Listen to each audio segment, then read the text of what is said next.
Oh, why is this like this?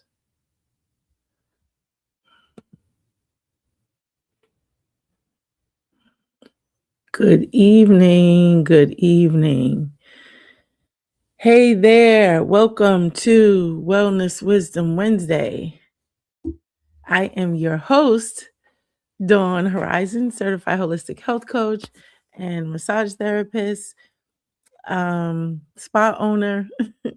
I am here to bring you some information on tonight, some information that could possibly save your life or help you to have more of a quality of life, right?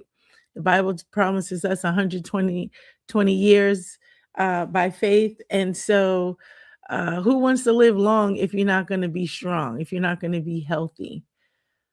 And so my goal in being here on Wednesdays is to help you know what to do for your health, for your body.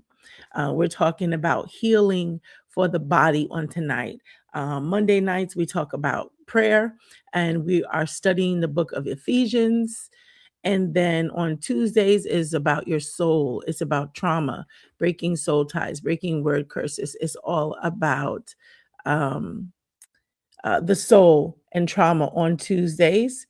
And then on Wednesday, which is here we are today, is all about your body. So we are dealing with the spirit on Monday, with the soul and some body issues on Tuesday, and Wednesday we're dealing with the body. So spirit, soul, and body, I got you covered. I got you covered. I'm going to give you your information. It's always going to be from a Christian perspective with a biblical foundation. Going to give you scripture, and going to give you whatever thus saith the Lord that he is speaking at the time, and open the door for prayer. If you want prayer for anything, you're welcome to put that in the comments, or if it's more personal, you're welcome to send me a DM.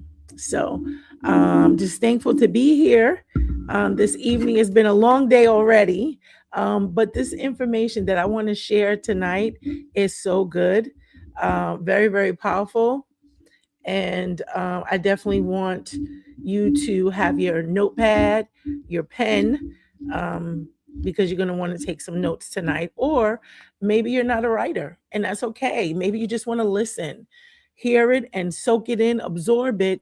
And then maybe tomorrow you watch it again, or over the weekend, and then you can take your notes. So, either way, I'm going to jump into the live because I have a lot to share.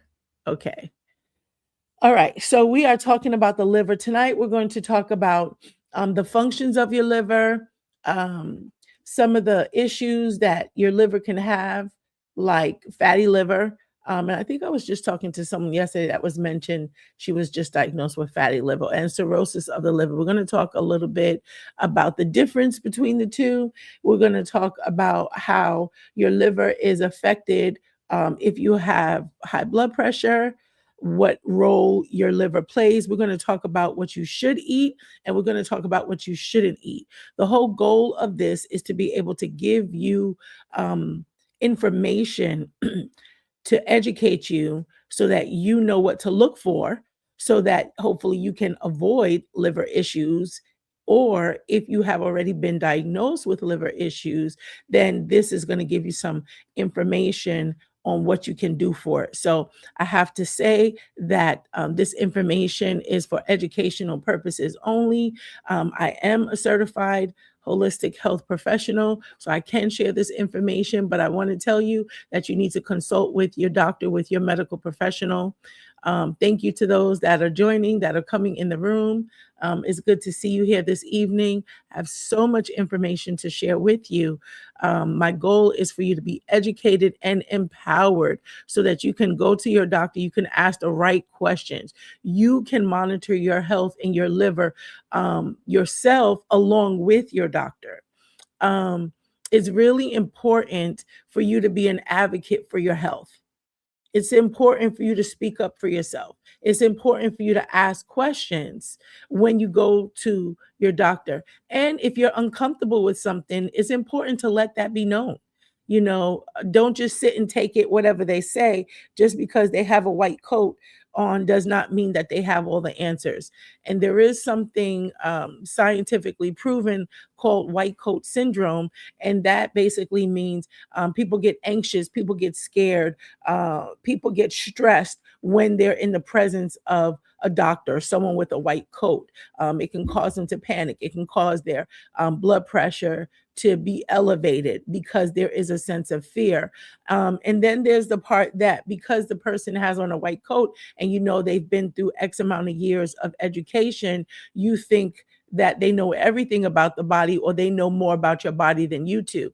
You do. And that may not necessarily be true. It's very, very important when the doctor is asking you questions for you to be honest with how you're feeling and what you're experiencing. The more information that you can give your doctor about how you're feeling and what you're going through at home is going to help them to be able to give you the right diagnosis and also the right prognosis. Okay, it's going to help in your care. You and your doctor should be working together, not that you just go there and whatever they say, then you just do that. We love doctors. We need doctors. We respect doctors. I'm not against doctors, but I'm against you going to anyone and not being aware of what's going on in your body or being afraid to speak up for yourself. If something hurts, if something doesn't feel right, if you're not comfortable, if you don't understand what they're saying, like don't go to the doctor and them speak in doctor's language and then it's above your head and then you leave out the office and you don't know what they said. You don't understand what they said, or you have your notes for the day or your blood lab results, but you don't know what they mean. And I encourage you to speak up, to begin to talk with your doctor, to demand answers if you need to, if they're not willing to share things and explain it in a way that you can understand. This is your body and this is your health, and you have to be comfortable with what you're experiencing or what the doctor's saying. You need to understand whether it's a test or whether it's a new medication, whatever it is. You need to understand everything about it. You need to know the side effects. You need to know the efficacy. You need to know what to look out for. Okay. You need to know what are the contraindications. That means what are the things that could possibly go against this medicine, whether it's another medicine that you're taking and your doctor may or may not know about it. And this is why they ask you, or they're supposed to ask you, and it's supposed to be on the medical forms. What medication are you taking? If you're taking any, even whatever vitamins that you're taking. Okay. And usually when you go to the doctor and they triage you, they say, if they have your list already, are you still on this? Are you still taking this? Or what medications are you taking right now? That is very important. And then if you are on medications or you're seeing various doctors, let's say your primary care physician plus a rheumatologist, a cardiologist, a podiatrist, whatever the team of doctors that you have, you want to work and talk with each of them and you want them to work together as a team. That's not something that they're going to do in and of themselves. Okay, unless maybe they're under the same umbrella type of practice. But this is good for you to know and for you to do. So if your primary care physician says something and then you have to go to the cardiologist, make sure that your cardiologist is speaking back to the primary care physician and that they're sharing information back and forth. I can't even stress to you like how important this is. And so that may be something that you have to do. And that's okay. Make sure that you do it because it's important for your team of doctors to be working together. Okay. Even if it's just the foot doctor, if there's some medication that you're taking for your feet, then your cardiologist or your pulmonologist or your whoever your specialist you're seeing and your primary care doctor need to know. Periodically check the medications that you're on or ask them to do a check. You can look it up yourself. And oftentimes, if you look on a reputable website like WebMD or NIH or something like that, you can find out what are the contraindications. It'll say that. What medications should you not be taking when you're on a different medications? And if you know me, if you're new to my channel, you may not know this, but if you know me at all, then you know that I am not for medications. unless they're life-saving medications types of things. But I would never tell anyone to get off of their medication. I just know for me, that is not my first response. I don't want you to just give me a pill for whatever's going on in my body or how I'm feeling. I want you to tell me why it's there. Don't tell me, "Oh, it's okay," or "So many people have it." I don't care about that. I don't wanna know about that. I'm not talking about other people when I go to the doctor, I'm talking about me. And if I know that something wasn't there before and is there now, I wanna know why. And I'm not going to be okay with some surface type or blanket type of answer. I want this answer to be specific to me. And so, let your by you advocating for yourself and communicating with your doctor's going to know, okay, this is a patient that I have that is on point. They really care about their health, and I can't give them just any answer. Make your doctor feel like they need to brush up before you get there. Make them feel like before they come in your room that they need to brush up on whatever it is that their specialty is, whether it's the medication or what have you. And I'll use myself as an example, as I always do. I was diagnosed with lupus in 2013, so that was 13 years ago. And I believe it was in the month of February, so it's 13 years ago. And I was seeing a new rheumatologist. Rheumatologists deal with autoimmune conditions. And so I was seeing a new rheumatologist from last year. I started seeing him. And he would always tell me about a particular medication. I'm just going to call it out, hydrochloroquine. And I was like, yeah, I don't want to take that. And so I was experiencing some joint pain. And so I had been asking him that. And so because I have been treating myself naturally, holistically, because I'm trained to do this, I'm my own client or my own patient. And so I've been treating myself and doing very well. And each year I get blood work done, and basically my blood work is good. The doctor says, I don't get to say this often, but keep doing what you're doing because my blood work looks good. And so I'll go over my blood work myself. I'll ask them questions. And so they know that they have to give an answer for whatever is going on, and they can't just tell me anything. And so let me see, last month, it was around, I think it was February 20th. So we're coming up on a month actually when I went to the rheumatologist, and I still have some joint pain, which I use natural things for, and essential oils and magnesium and all of that helps.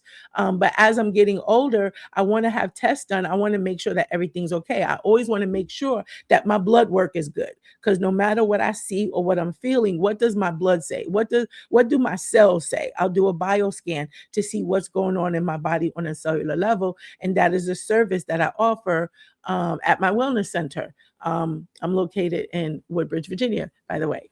So anyway, I'm able to check on myself and kind of test and assess myself, but I don't even take all of that, just by itself. I still consult with my doctor. I still ask questions. I still require lab work to be done. So what was I saying? I was saying to him, like, I was feeling fatigued or something like that. And so I said I would like my hormone levels tested. I want to know about my T3 and my T4. And so he's looking like, because most patients won't know that. They may say, I want my thyroid tested, but they may not know the specific functions and parts or attributes of the thyroid. And so he was like, well, okay. He said, that's not normally something that I would do. Normally your primary care physician does that, but I'll do it for you. I was like, okay, thank you. He said, he was talking about the discoid lupus, which is the marks on my face. I have on my arm. I've showed that before. I have on my chest like this. Okay, that's from discoid lupus. And so he says, well, are you taking the medication? I said, nope. He's like, okay, I can't force you. He said, but I just need to, let you know how it can help you. And if you're not doing anything for the discoid lupus, even though there's nothing active on my body at all, and everything basically is healed up, healed over, as you saw, he says, it's possible over time it can turn into systemic lupus. And then I leaned in and I said, excuse me. I said, "I was diagnosed with systemic lupus in 2013." And he was like, uh," and then he goes onto his computer and he's typing and he's looking, and I don't know why he didn't know that. I don't know why he didn't know that, but he didn't know that, and he's updating his information in real time right in front of me. Because here's the thing, I don't present with that. Even though that was a diagnosis, that was a fact that was given based on blood work that was done some years ago and over the years, it's nothing that I ever laid claim to or that I say, oh, I have this or I have that. Like I was working with my seniors today and they're like, oh, I have fibromyalgia and da da da da, and I have this. And I was just like, I want to help them because we have to be careful the words that come out of our mouth.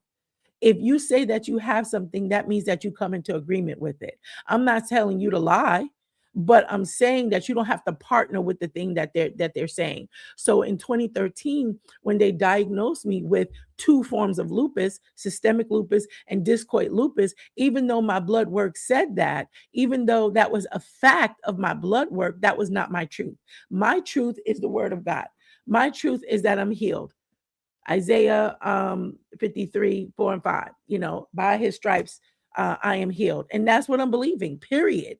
So if my body is not presenting that way, then I'm calling my body back into order because I'm not going to allow my body to malfunction on me. And so I encourage you to get to that point that you're going to speak to your body, that you're going to command your body to do what it's supposed to do.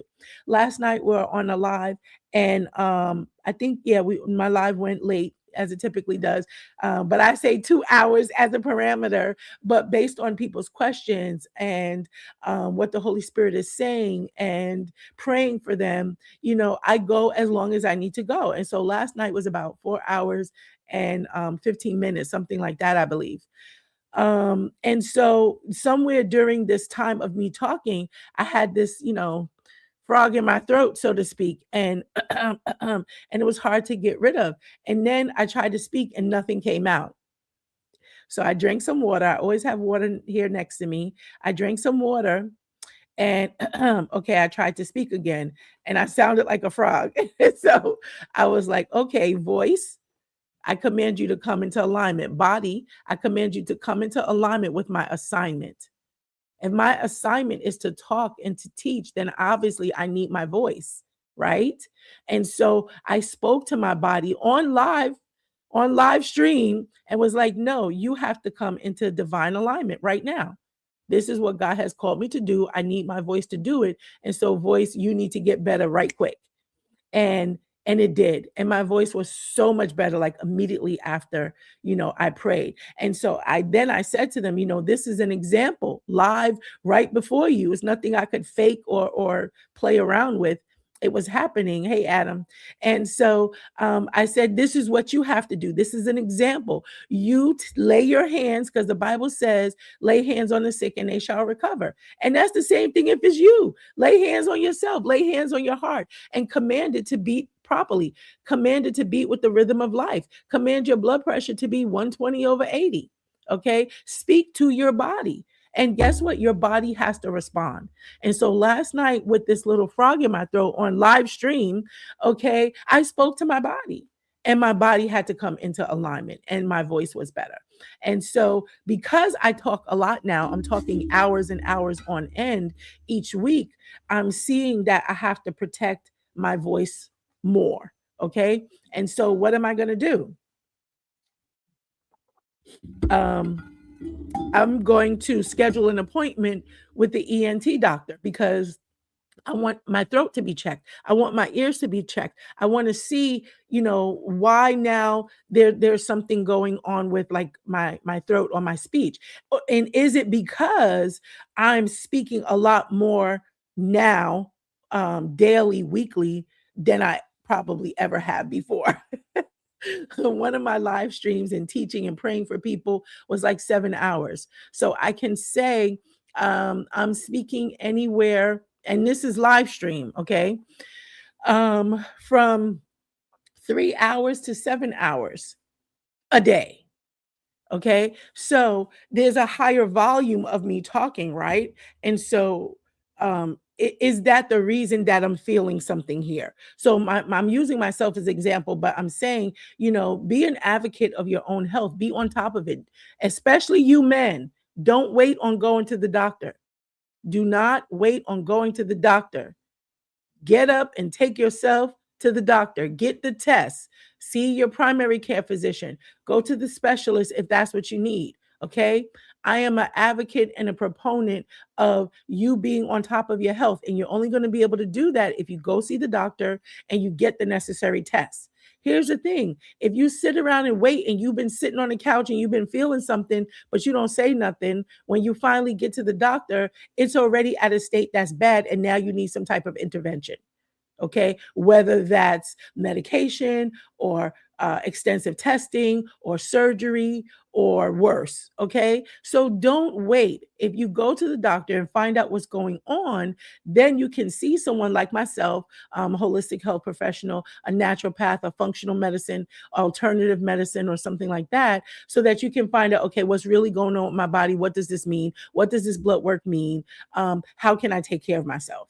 We need to know these things, and it's better to know it sooner than later. It's better to know it more upfront. Okay, very, very important.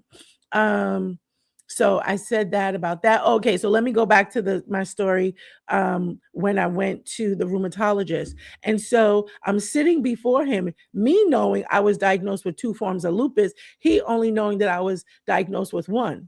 So then I thought to myself, you wanted me to take hydrochloroquine for discoid lupus? Like, are you kidding me?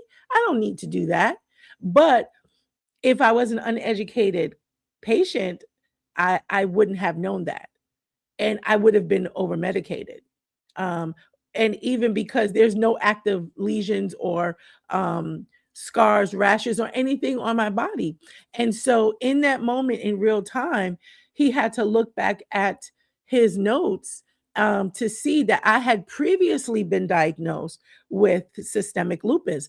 But he said, and this was just February 20th, of 2026, he said that the blood test that I took in November of 2025 showed that I don't have lupus. And I was like, come again? Because I know I've been working on me naturally. I know I've been praying. I know I've been doing the soul work and all of those things. I want to hit it in every which way, spirit, soul, and body. And so in each category, in each department, I'm doing the things that I need to do at home so that I can be healthy. And so he didn't know this. So he said, well, according to your blood tests, you do not have the biomarkers for systemic lupus. So I cannot say that you have that. And I said, can I have that in writing? And the reason why I wanted that, because that's proof. That is proof from a bona fide medical doctor that I've healed myself by God's grace, by God's wisdom. I have healed myself of systemic lupus. I knew that what I was doing was working because other people that I know have lupus were way worse off than me, or let's say I was way much better than them. So I knew what I was doing was working. I had full faith in my training and everything that I've learned, and also just the training and being led by Holy Spirit for real, and the things that I eat and the things that I do for my body, all the natural things that I use and stuff like that. And so he was very surprised, but I would have you know, I'm still waiting to get that in writing. And I have called and left a voicemail twice. So I may just have to pop up there on Friday and get that in writing because I want the proof and I'm not going to let them get away with it. Okay. I'm not going to let it be hidden. Okay. Because so many people suffer from lupus, hospital stays, dialysis, replacement organs, or they may pass away if they're not able to get their replaced liver or kidney or heart in time. And there was a group I was on Facebook, and there were a few women in there that had passed away. And so this is a serious disease. It is a serious issue. And so I just want to be able to help people that have been diagnosed with lupus. And one of the things that I have found in kind of being in that community, if you will, is that they talk about telling others about it and looking for a cure, but there is a cure, but they don't want to acknowledge that because that cure is not they don't call it a cure. They call it management. And I was like, well, that doesn't go with any of my teaching. Like that doesn't go with my teaching as a born again believer, as a Christian. God never told us to manage disease. Where does it say that? It doesn't say that anywhere. He tells us to cure disease. He tells us to heal disease. And I'm going to put up on the screen here. I'm going to put up on the screen here on this platform Luke 9, 1 and 2, but you can go to it yourself and look at it. And it says, and this is Jesus speaking, Luke chapter 9, verses 1 and 2. And he called the 12 disciples together and gave them power and authority over all demons and to cure disease, to cure disease. And he sent them out to proclaim the kingdom of God and to heal the sick. Okay, so God wants his people healed, and whatever issues, diseases they've got going on, he wants it cured. He does not want it managed. He does not want you to cope with whatever illness, whether it's diabetes, whether it's Alzheimer's, whether it's cirrhosis of the liver or fatty liver, or whatever it is that you've been diagnosed with. God wants you healed, and he wants the issue, the disease, he wants it cured. And he's made a way for this to happen, and you have to partake of it. But if you just believe what the white coat says or what other people say, then you're not going to receive the healing that you need because you don't believe that is possible. So, anyway, I just wanted to share that with you. Tonight, we're going to be talking about the liver. So I use myself as an example so that you can see I'm a real life situation or real life experience. And so what I tell you is what I do for myself. I practice what I preach, so to speak. Okay, this is how I live. So me coming on here and talking to you is just an extension of how I live personally and how I handle my clients in my wellness center. Okay. And so whatever the issue is, whatever you've been diagnosed with, it can be healed. As long as you're breathing, as long as you're on this side of eternity, there is help for you and there is hope for you. I've seen some wonderful, miraculous things. And it's not all about what we can take and what we can eat or drink or put on our body. How about God? He is a healer. The Bible says he is the great physician. And so we can go to him and nothing is too hard for him. And so we can ask him anything. People have come back from death's door of cancer or heart attack or any of those things. Okay. And since I mentioned that, thank you, Holy Spirit. I had a client yesterday, and she says she was having pain in her shoulder. And she's been having this pain in her shoulder for like 2 weeks. And so I asked her, well, from the 2 weeks, has it gotten better or has it gotten worse? And she said, I think it's gotten a little bit better. But I encourage her to still go and get it looked at and get checked because your body gives you symptoms and you don't want to ignore it, nor do you want to wait till the last minute and then run to the doctor. Like I said, something worse can be going on. As opposed to if you had went initially when you first felt it. And so I took this time, this moment with her as a teaching moment to empower her and to educate her. And I told her women present very different with symptoms of a heart attack than men do. Typically, men will have a sharp pain in the chest. They may have a radiating pain going down the left arm. The heart is in the middle of your chest, but more so on the right side. So kind of like where my hand is. So my hand is more over my left breast, but also in the middle. Okay, so this is where your heart is. And it's not exactly that big, but this is where your heart is, right? And so men will typically have a sharp pain or something like that. Oftentimes they'll grab their chest because they feel something sharp and they feel immediate. It can also be, like I said, a radiating pain or like a numbness pain, typically going down the left arm. But for women may not have that same indicators. And oftentimes they don't. For women, it's shoulder pain. It's shoulder pain. So if you're having a stiffness, just a pain in your shoulder, just an ache, and you're not sure why, or it even goes to like the like by your spine area, but the upper part, like just behind your shoulder, don't ignore it. You want to go and you want to get checked and let them know that you've been having shoulder pain, especially if you also have been diagnosed with high blood pressure. Okay. Maybe you slept wrong, right? Maybe you slept on your right side or your left side, and now that side is hurting. That's fine, right? But if you don't know that there's any etymology or any cause for it, that's when you really want to have it checked. Okay. And so for this young lady, I asked her, well, did she sleep wrong or something? And she was like, no, I don't think so. She's like, I do sleep on my right side, but I don't know that I did anything wrong. It's been hurting constantly for 2 weeks, but it's gotten a little worse or better. I forget which one now. And so I was able to educate her on that. Um, and how do I know? Because I experienced that last year. And I'm just thinking my shoulder hurt. I had been moving things, lifting things, and then I'm working on people. So it could have been that. But because it was like a annoying kind of achy pain, and that next week I knew I had a busy schedule with a lot of clients. And I was like, you know what? This shoulder has been bothering me. Let me just go get it checked just so I know I could be okay this week because I have a lot of clients to see. So I go to the doctor and tell them, about my shoulder and everything. My blood pressure was a little high, but again, I'm in emergency room to be checked. And so they kind of expect that it would be a little bit elevated. So it wasn't like out of some astronomical range, it was slightly elevated. And so the doctor was like, well, he would come in and check me after I was triaged and everything. So he comes in, he asks me, where my shoulder hurts, and he's touching. And then he says, how long has this been happening? He asked me what I do for a living. So we're conversating. I'm telling him the things, and so he's probing to find out what's going on. So he's thinking, I'm thinking, it has something to do with work. And then he touched something, and I jumped like that, and he touched like just a spot.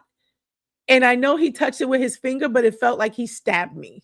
And so I was like, whoa. And I was surprised at my visceral reaction in that moment. And so he was like, okay. And he finished saying what he was saying, and we were talking, and then he left the room. And the next thing I know, the nurse comes in and she wants to do blood work. And I'm wondering why. And then they do the blood work, and then she leaves, and she comes back in a few minutes. And then she says, oh, we're going to move you to another room so you can have a full bed, and we're going to do your EKG. And I'm thinking, what is going on? You got me here waiting, and nobody's telling me what's happening. And I started to feel fear because I can see the mannerisms and I can see the movement, but nobody said anything to me. And so then I asked the nurse, I said, what's going on? And she says, oh, we're doing your blood work to check for it was an acronym like DCT or something like that. I don't remember. And so I'm thinking, okay, but she didn't explain herself, right? I have no idea what that is. So what did I do? I went to Google and I'm like, what is this? And then I looked to see that it's something that shows up like an enzyme that shows up in your blood if you have had a heart attack or are currently having a heart attack. And I was like, oh my goodness. So I decided to stand in faith, not in fear. Prayed over my body, make sure my emotions were in check, because I'm not going to panic, because I don't believe that. And I'm not going to accept that I'm having a heart attack. So when she came back in, I asked more questions. And so the reason why they had me waiting is because when they do the first blood work, they have to wait, I think it's like 30 minutes to an hour before they do the second blood work. Then they wait another 30 minutes to an hour and do the blood work again so that they can compare the blood work. They're looking for this particular enzyme, and they're looking to see what is the number. So based on the range of the number, it can let them know this enzyme was being released in your body because you had a heart attack or you're having one or not. And so because the number that they were looking for kept going down, that let them know that that wasn't the case for me. And so I say all that to say, all I had was a shoulder pain. And I'm thinking it's because of how I'm sleeping and I'm working and I'm carrying a heavy bag and I'm lifting a heavy table and all of those things. And it was way more than that. Okay. So I had the shoulder pain for a couple of weeks. And I went and got checked and tested for the shoulder pain. I'm thinking they're going to say, ice, something like that. And it ended up being a little bit, more than that. But everything was okay. So I didn't need any medication. I didn't need anything. But because of this, the doctor came in, and because he knew I was knowledgeable, because I was asking the right questions and I knew what I was saying, and I wasn't in a panic, and I didn't let anybody in a white coat or any uniform disrupt my peace. He knew that I was different. So he came in the room and he sat down, and they don't normally sit down, and they actually taught not to sit down. They're taught to stand as in authority so that you can see them as higher than you are. It's in their handbook. Anyway, he sat down and he had a conversation with me. And so I'm reading his body language and all of these things, and he wanted to explain to me that women present different than men and why he took all of the precautions. And I was grateful. Very grateful that he took all of those precautions. One, just to make sure that I'm okay, because I have my children and my grandchildren to live for, praise God. Hey, Kanaya. And two, because that was an educational experience for me. And because I experienced that, now I'm able to share that information and teach others. And so prayerfully, the woman that I was working with yesterday won't have any issues, and maybe she'll have a similar experience like mine, where it's just educational, where it's informational, and she can be checked and know that she's okay. Now, another reason why that could have been concerning for me is because both of my grandparents, my grandfather, excuse me, on maternal side and paternal side, passed away of a massive heart attack. My paternal grandfather passed away in his sleep. And I'm like, if you got to go, that's the best way to go. That's my opinion. In your sleep, because clearly you're okay. You just went to sleep and you didn't wake up. That's how my mom went too. She went to sleep and she didn't wake up. I'm like, if you got to go, that's the best way to go. Okay. You're not in pain. You're not in the hospital. You don't have tubes and all this kind of stuff. But my other grandfather on my mother's side, so my mother's father, he was actually sitting with friends, talking and laughing. They were having a good old time. He wasn't in an argument. It was nothing bad. He was sitting, talking, and laughing. And all of a sudden, as I was explaining a moment ago, he got that sharp pain in his chest. And that kind of stopped him from whatever he was talking or speaking. And as his girlfriend told the family, that he began to cough and he spit up blood. And then he just fell out of the chair. He basically was DOA, dead on arrival. Okay. So he had a massive heart attack. Now, for my grandpa, he had a heart attack maybe 15 to 20 years before, and he had massive heart surgery. He had a triple heart bypass. Okay. Triple heart bypass. So they're bypassing veins and things in three different areas or three different veins to get the blood flow to the heart so that it can pump properly to keep him alive. And so I don't know if he was taking his medicine. I don't know how he was eating and things of that nature.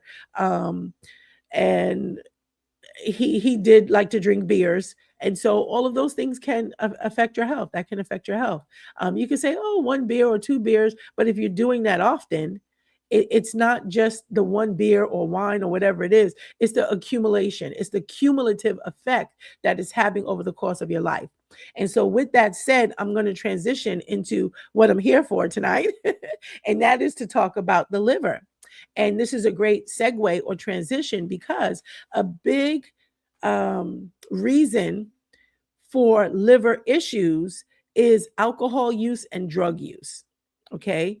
Hepatitis B, C specifically. These are diseases that can affect the liver, and typically it's going to come or happen from tainted blood. It's going to come or happen from some type of drug use, okay, or alcohol use. But typically with alcohol use, it's going to be cirrhosis of the liver. That's where your liver is getting scar tissue on it.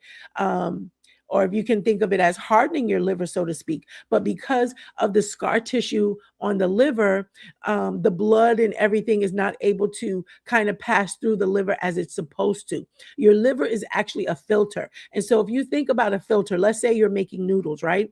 And you know how you boil the noodles, and when the noodles are done, you take the big pot and you pour it over the strainer, right? The strainer bowl. And what does it do? It holds the noodles, but it lets all of the water come out from between the noodles, right? And so your liver acts as that strainer, as that filter, and is filtering out your blood, is filtering out toxins, it's filtering out chemicals in the air, chemicals you put on your body. Um, Remember, I taught you that your skin is your largest organ, and uh, whatever you put on your skin, it's like you're eating it. And I don't think it was last week. It might have been 2 weeks ago that I did a live. And we were talking about that, things that we put on our body, put in our body. And I went over, maybe it was last week, and I went over like the 6 main chemicals that are in our bath and body products, that are in our hair products, that are in our cosmetic products. And so we think, oh, we're just putting on makeup, or oh, I'm just washing my face. And we don't realize that there are harmful chemicals and carcinogenic chemicals. Carcinogenic means that it causes mutation of cells. Mutation of cells basically means cancer. So we don't want to use a product on our body when we can choose to use something else if it's carcinogenic. Okay, so that's important. So anyway, um, let me get into these notes. Okay, here we go. Okay, so now I'm going to give you the early signs. Okay, we're going to talk about what are the early signs that you're having an issue with your liver. One of the things about the liver and having issues with your liver is it's a silent issues. Oftentimes, it's not something that speaks loud in a sense. It's not something that's boisterous, that's noisy, that you would notice, and you could say that there's an issue there. Can be really silent. Same thing with the kidneys. Same thing with the heart. Okay, unless you have elevated blood pressure or something like that, you have edema, you have swelling. Those are things that you can see and you can feel and you can know, okay, this has something to do with my circulation. The heart is the muscle that is responsible for circulation, and so there could be a problem because my feet and my ankles are swelling. Okay, so there's a clear indicator that you can see quickly and easily by just looking at your body, right? Or if you have been diagnosed with high blood pressure, high cholesterol, things of that nature. But for liver issues, it's not really something that you can see physically like that. But here are some of the early signs, okay? Constant fatigue and low energy. And the thing about some of these signs and symptoms is that they're very simple, right? And it may not be painful. And they can be named against many other issues at the same time, even hormonal issues. And I asked my doctor about that because he's saying because I had joint pain and he touched me on my shoulder and the point that he touched hurt, he wants to say I have fibromyalgia. I was like, I rebuke you. I'm not receiving that. I don't have no fibromyalgia. I said, but how about many of the symptoms, even joint pain, can be is listed in imbalanced hormones. And he looked at me like, I didn't know that. Or how did you know that? So again, you got to be educated, right? And so I said, well, I'm not receiving that. I said, because um, I'm getting ready to be 55, and I no longer have a menstrual. And so, it's possible it could be my hormones. Okay. And so he said, okay. And I said, well, I would like my hormones tested. So he said, well, we usually don't do that. You usually go to your primary care physician, but I'll do that for you. So as if he's doing me a favor, but okay, I'm sitting here in your office. I'm not going to go to the primary care physician now because I need blood work. No, we're going to do that here. So he did blood and urine. I haven't heard back from them. So I'm expecting that everything's okay, but I'm not going to take that for it. I'm going to go there and find out what's going on, make sure. And also because I want my proof from the other blood work that I did that I'm healed.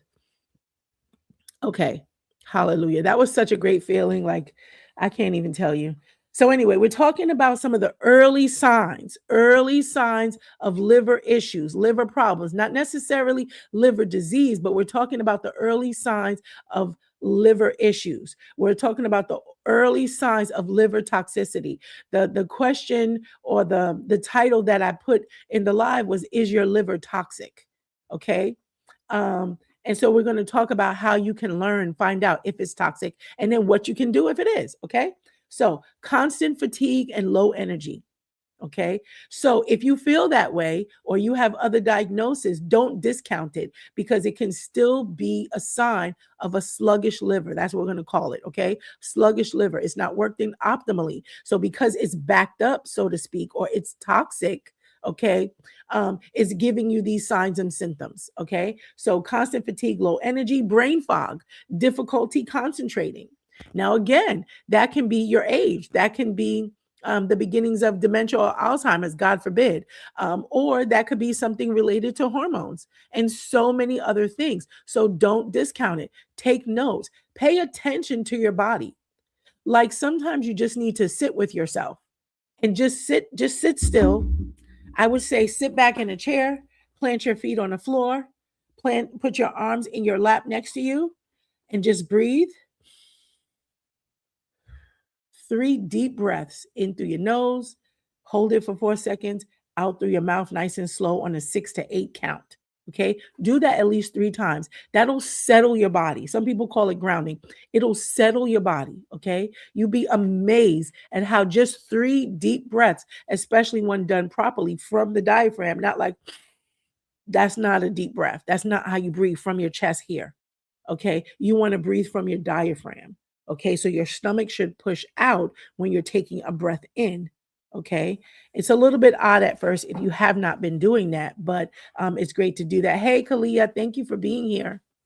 So, what was I saying? Okay. So that is once you settle your body by doing the deep breathing, pay attention and just like close your eyes and say, okay, how do I feel in this moment? How do I feel emotionally? How do I feel spiritually? How do I feel in my body? Are there any aches and pains? Are there any pricks? Are there any numbness? Is there any tightness? You can move a little and see, how do you feel? And assess your body. This will help you so that when you go to the doctor, you will be able to say how you're feeling, and that will help in your diagnosis, right? That will help in your healing process. The other thing is, please let me know if you can hear me well. The other thing is, we're moving all the time, right? Unless we're sleeping, we're moving all the time. Like we don't even go to the bathroom and not be multitasking, right? How many of you go into the bathroom with your phone? All right, we do that. All right. So we're always trying to maximize the time, use all the time. We're always moving. We're talking, we're dealing with people, we're at work, we're dealing with the children, we're dealing with the spouse, we're dealing with the neighbors, we're dealing with family. We're doing something. We're always active and moving.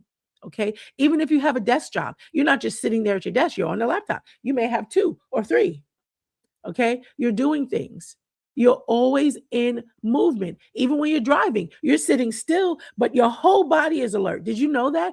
Every single one of the trillions with a T of your cells is being activated when you're driving. Your body is on high alert while you're driving.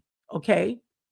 So, even though you're sitting still when you're driving, you have to pay attention to the road and all these crazy drivers and all these distracted drivers because they're trying to text and have conversations as they're driving. Somebody almost hit me today or could have hit me today if I was not paying attention. And as I saw him pass by, and when I tell you he was this close to my car, literally this close to my car, I could have touched it. Okay. I was putting something in the trunk and I was just going to walk to the driver's side and I see this car coming by and it was white. So I see this car coming by. Thank God he wasn't going too fast, but fast enough that I would have gotten hurt. And he's on his phone like this. How in the world are you driving forward looking down like this? He literally had the phone in his hand. And I was in Washington, D.C. And so handheld devices are absolutely against the law. I think most states had that now. Virginia was a little late to that party. and I think they started about a year or two ago. I don't know how well it's enforced here, but I do try to drive safe. So I always have my phone in a holder, typically. So anyway, I was putting stuff in my car and I was getting ready to go right there where he was. So thank God I didn't. I was slower in my movements, but he literally was looking down on his phone like this. So, point being, we're sitting down in a car and we have to be aware of so many distracted drivers around us. So, all of our trillions of cells is being activated because we want to make sure that we are safe and get home safe. Okay. So, my point for saying that and being descriptive in saying that is that we don't take the time to just be. We don't take the time to just sit for a minute and do nothing. Okay. And so I'm encouraging you to do this. Do it at least once a week. If you can do it once a day, kudos to you. You'll really improve your health. And all I'm saying is sit back in the chair and relax. Plant your 2 feet on the floor. Make sure your legs are not crossed. Plant your 2 feet on the floor. Rest your arms at your side. Put your hands in your lap, not crossed, just separately in your lap like that. Close your eyes and then just breathe.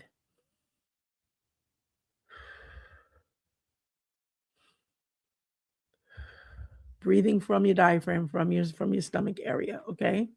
And it settles you. So if you notice, it even took me down a notch just now.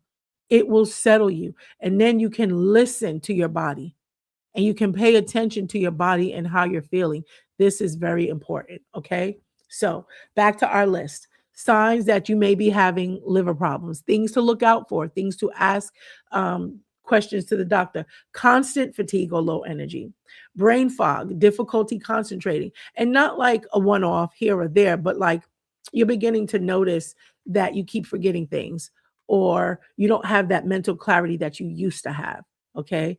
Continually. Bloating, especially after you're eating fatty foods, fried foods, you eat that and then immediately after you're bloated. Not just because you ate too much, but because your body is immediately having an effect of the food because your liver has to process out the food that you just ate, okay? And the drink that you just drank, okay? And so I will say this is a health tip. Don't eat and drink at the same time. When you do that, you kind of destroy your enzymes that are coming out to digest your food. And also, it promotes gas and bloating. So, get something to drink. You want to drink a little bit maybe before your meal. Once your meal comes, or if you're at home, once you sit down to that meal, don't drink. Put your cup to the side or leave it in the kitchen and eat your food slowly. Make sure you chew your food really well. Make sure you swallow. When you swallow that food, it should be like baby food. It should be like mush. Don't eat fast. Don't eat in the car. Don't eat on the go. Sit down because you need rest to digest. You need rest to digest. So sit down, enjoy your food. Okay, eat with intention and hopefully you make good, healthy choices. But even if you don't, at least sit down, breathe while you're eating so that you can digest your food properly. And so you don't want to drink at the same time. So eat your food first and then you can drink afterwards. Okay. And don't eat more than what you know or you think that you can hold. Okay. Portion control is very important. Lack of portion control can also add to bloating and gas and things of that nature. Okay. We're talking about the early signs and symptoms that something could be going on with your liver. Okay. Mild nausea. Do you feel nauseous after you've eaten something, like immediately after?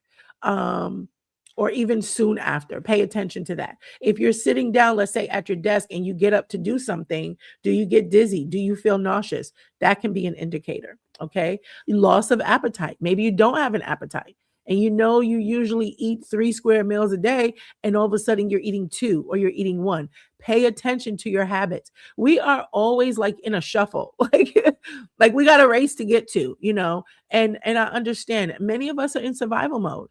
Okay, we're always on the go. So I'm encouraging you to take some time for you, take some self care, sit back, relax, breathe.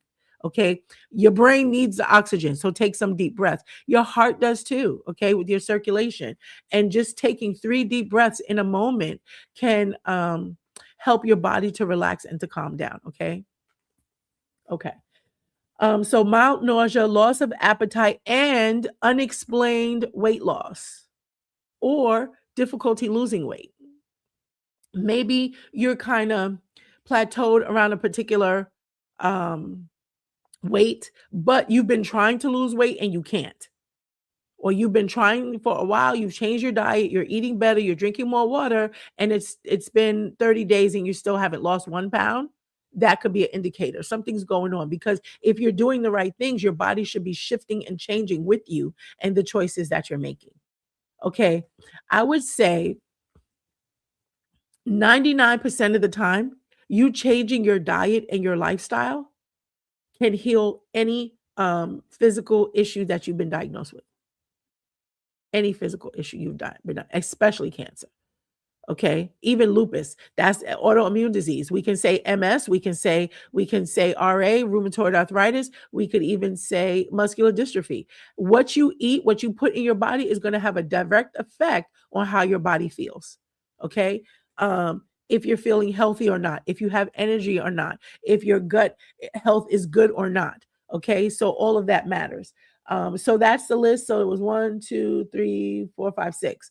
Constant fatigue or low energy is one. Brain fog, difficulty concentrating, they go together. Bloating after you eat, mild nausea, loss of appetite, and unexplained weight gain or difficulty losing weight. Okay. So again, you have to pay attention to your body. Unless you're on some type of health kick, health journey, typically you're not weighing yourself every week. And depending on what's going on in your life, I wouldn't say that I recommend you weighing yourself every week. Depending on what your goal is, that could just add more stress to you. And if you're stressed more, that means your cortisol is higher. That means you're not going to lose the weight. Okay. So the fact of you weighing yourself every week and being worried about it is counterproductive if you're trying to lose weight. Okay.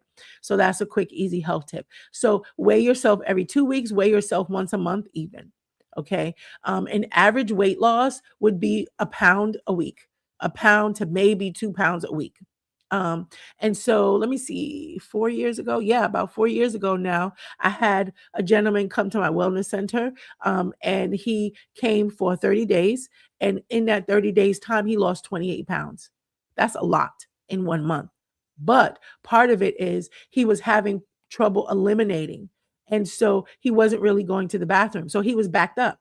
So as I began to feed him right for his blood type, I began to give him healthy foods. We did some juicing and we did a little bit of fasting, like two two meals a day.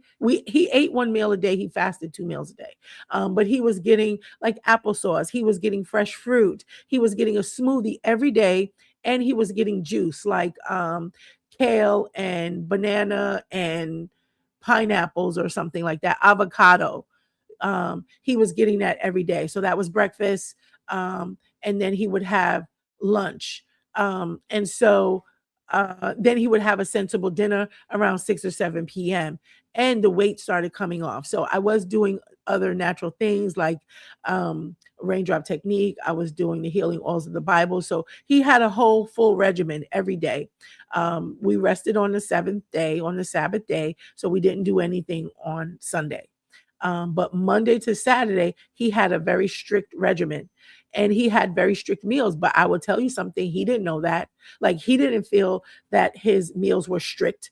He didn't feel that he was missing anything. He was having a time of his life and he was enjoying his meals, even when we were consecrating and only eating 1 meal a day. He loved the smoothie. He loved the juicing. And I might give him some fresh fruits or something like that in between. So he was eating healthy. He was eating well. He was sleeping better. And he began to eliminate better. So I believe that some of his weight loss was just emptying his gut of all the stuff that had been in there literally for a long time. Okay. Okay. So the liver does not scream, it whispers at first. You may not see something big, huge happen. They're very subtle things. And they're things, as I said, that can be related to other different symptoms or possibly something else that you've been diagnosed with. But my point is, don't overlook the symptoms. Okay. Check it and be sure. Okay. There are digestive related signs. So I'm going to break these into the category. We're going to talk about the digestive signs, the skin, any external signs, the hormonal signs, and then some more advanced warnings. Now, I have to say, as I was doing this study, I was a little bit surprised to see that hormones was on there. But your liver plays a function even in your hormones. So a few weeks ago, I did a live stream, Wellness Wisdom Wednesday, on women's health and hormones health.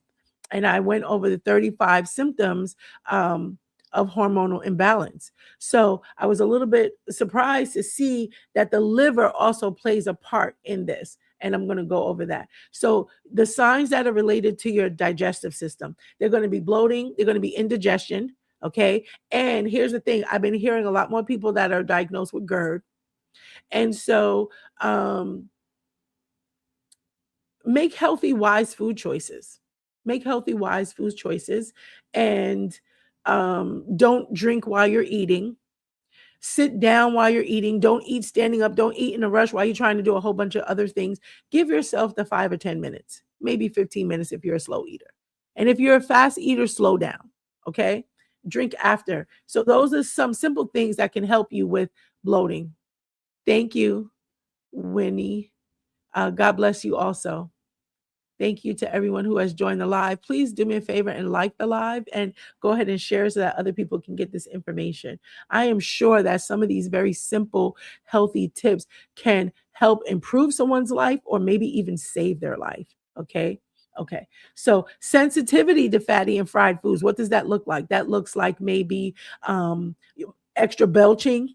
Okay. You get really tired and sleepy and groggy after you have this meal. And from a health perspective, I can talk about the food combinations. If you're eating protein and complex carbohydrate and a bunch of sugar, yes, your body's going to shut down, and so that it can digest your food. Your digestion is your primary organ function system, or their digestive system has a primary function. So every other thing, your brain is going to take a back seat. And that's why sometimes you can have brain fog or not think, quickly on your feet. Your muscles will get tired. Your whole body feels tired. You just want to go to sleep because rest and digest. So if you ate a whole bunch of food, fatty foods, fried foods, or you ate a huge portion, your body's like, okay, your digestive system is like, okay, I need a minute. I need to rest so I can digest this food. But what happens? We'll do that at lunchtime or something like that. And so we need to go back to work, or you need to go back to whatever it is you're doing. You don't have the time to take a nap. In some countries, they have a big meal at lunchtime and they take a nap and then they go back to work. Yeah, that's not happening here in America, but that's good for you to know, right? Okay. So food combinations is going to make a difference. So if you want to have a steak, that's great. Have it with a salad. Have it with some broccoli.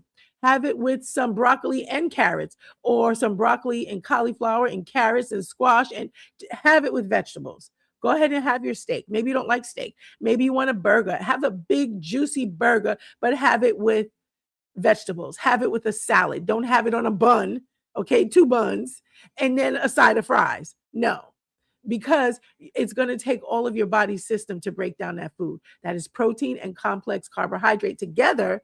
It's taking your body's energy to be able to break that down. So some of these things you can just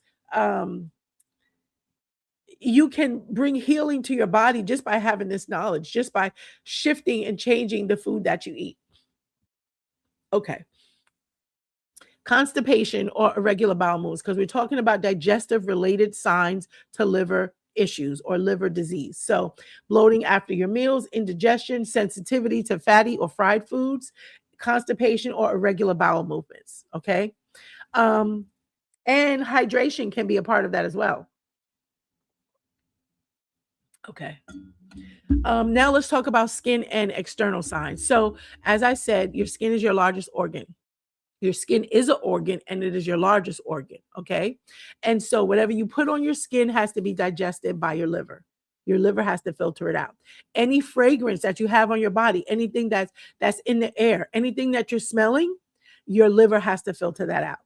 Anything that you put on your skin, anything that you smell, and anything that you eat, once you put it in your mouth, your liver is responsible to help with the filtration system. Okay. And so If your body has a hard time processing out something that you've eaten or something that you put on your skin, some of the external signs can be itchy skin. You know, you're itching all the time, or at nighttime, you're getting ready for bed and you're just itching and itching and itching. Okay. That's a circulatory issue. That's a liver issue. Okay. Pay attention to that. Don't discount it and think, just your skin is dry or whatever. Maybe your skin is dry. Go ahead and put some lotion or oil or something on it. But if that continues to happen, it's not just dry skin. And also go ahead and get you some water. Drink some more water because hydration could be a culprit too. But if that continues and you've been hydrated and you've been lotioned, then it's another issue. So the point is to know these different markers and what to look at so it doesn't have to become a problem before it gets addressed. Okay. All right. Dull or uneven skin tones. Now, if you had pretty, smooth skin most of your life, and now you're getting older and your skin is changing or your skin is two-tone, there's a reason for that. It's not just because you're getting older.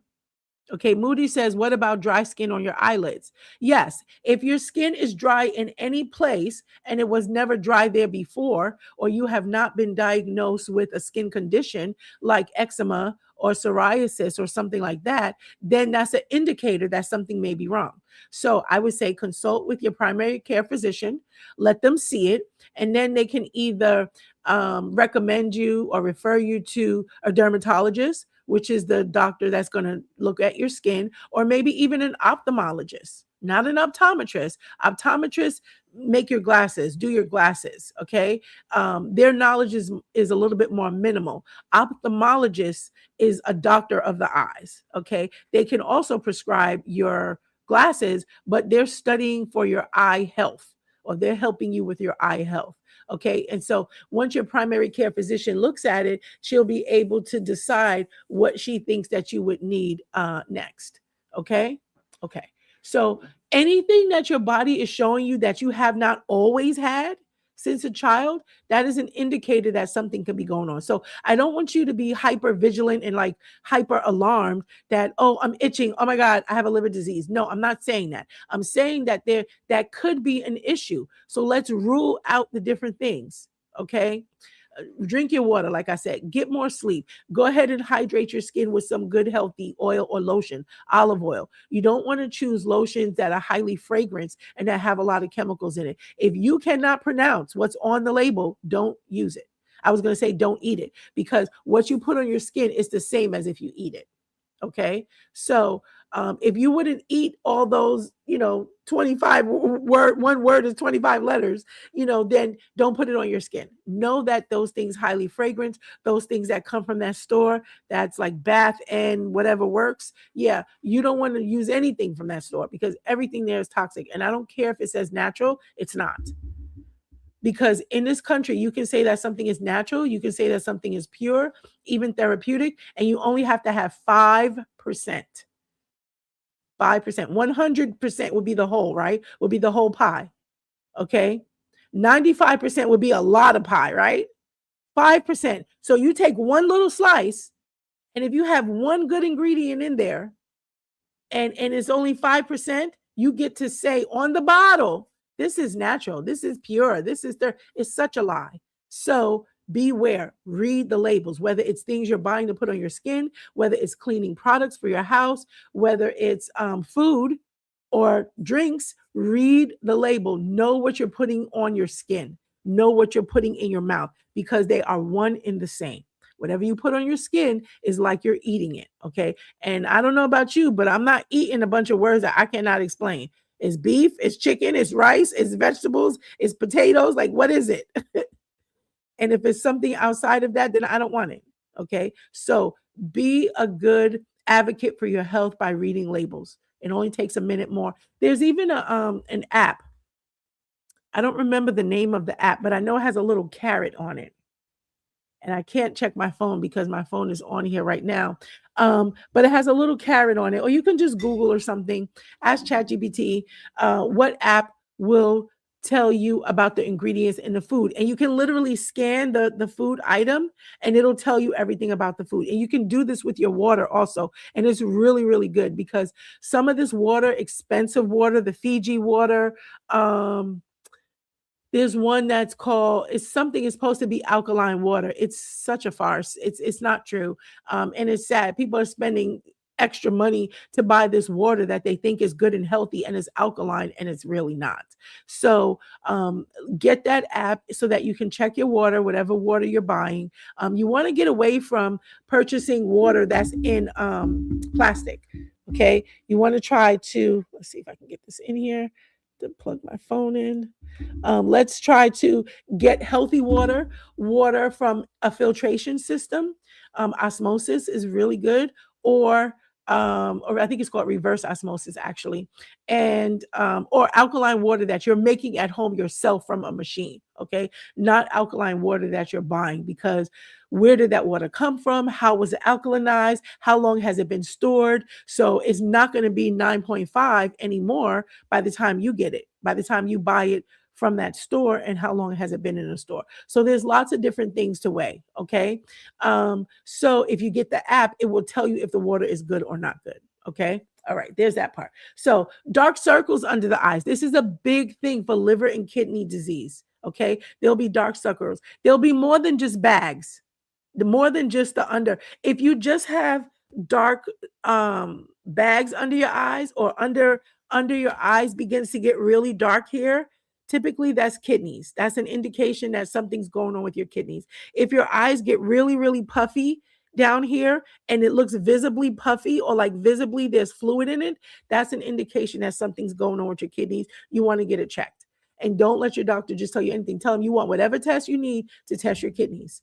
And look at the live that I taught on that 2 weeks ago, because I let you know what to ask. I let you know what to look for in your blood tests. And I explained that how when you get these diagnostic tests done at the doctors, they give you a range. And so based on the range of what is acceptable or what is in a safe area, and that's just based on the amount of people in a particular region. Okay. So your ethnic group can play a different part, based on your hereditary, your family background and things like that. But your literal ethnicity, if you're from the Middle East, if you're from Asia, if you're from America, if you're from Europe, our body mechanisms are different. The foods we eat are different. And that plays a different, part in this whole medical thing. And they don't really look at that. So this is another reason for you to read your own blood test and ask good questions. Okay. And so, what was I going to say? I was going to say that the range, right? You do the blood work, okay? They have the lab results, and unless the blood work number is high out of the range or low out of the range, they're not paying attention much to the number. So they get this blood work, it has all these different categories on it, it has all these different numbers on it. If what they tested for is high, next to it it'll say high. Or if what they tested is low, meaning lower than the range they give you, then it'll say low. They're really not reading every category word for word. Like they're really not assessing each group and the range that is in. They're looking for the outliers. They're looking for to see high. Okay, I'm looking at this paper. Does it say high? Okay, does it say low? Okay, no, your blood work is good. Literally, test me. Try it and see, okay? Your blood work is good. So you don't want to just have the indicators of when you're high or low, because then that's already kind of indicating that there's an issue there. You want to pay attention to your blood work so that while it's still within the range, but maybe it's getting towards the high side of the range. So let's give an example. Let's give some numbers to it. Let's say that they're testing for your ASL, and we're going to go over that in a minute. They're testing for your ASL, and a healthy, now this is hypothetical, and a healthy ASL is between 20 and 50. Let's just say, okay? So you get this test done and your ASL says 60. Okay, that's high. That's high out of the range. And so when the doctor looks at that blood work, they're going to see high. And then he'll say, oh, well, your ASL is high. This is what we need to do. Okay. But what if your ASL is 47? They're not looking at that. And there's no indicator to that. It's not going to be flagged that, oh, they're at the high end of the range. It's not going to be flagged with high because it's not over 50. But if you're at 47 and the high end of the range is 50, you're like right there. You want to know then what's going on and what can I do so I don't get here? So I don't get to the 50. If I'm at 47, okay, wait a minute. What's going on? Why is this happening? What can I do so that I don't get to the high end of the range or outside the range? Okay. So this is why it's important. Ask for your blood work and ask them to explain it to you. And here's something that you can do. Again, I'm not telling you to go off your medicine or anything. See your medical professional and do what they're telling you to do. I'm telling you to advocate for yourself, educate yourself, ask questions, and make sure they explain it in a way that you can understand. Okay. When you get your blood work, you can take a picture of it and upload it to ChatGPT or Claude or Grok, whatever you use, and you can say, how do I say it? I say, okay, give me the results of this test in layman's terms.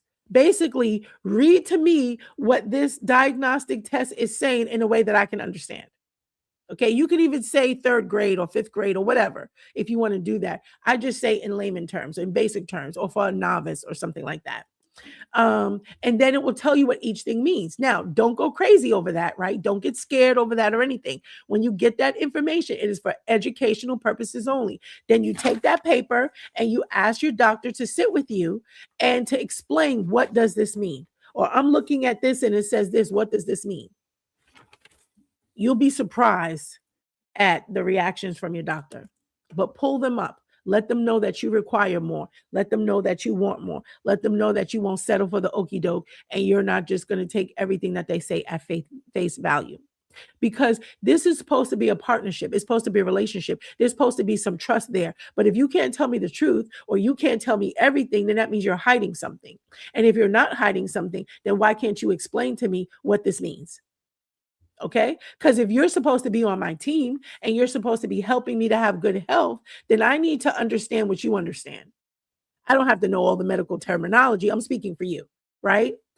You want to know what's going on. Okay. If there's a history of something in your family, you want to know that while your parents are alive or your grandparents or whoever, your aunties and uncles, find out, ask questions about things that have happened in the family. You want to know, what are the health issues that they had? What are the spiritual issues, the soulish issues, the trauma issues that they had? Because, and we talk about this on Tuesdays, there may be some things in the bloodline.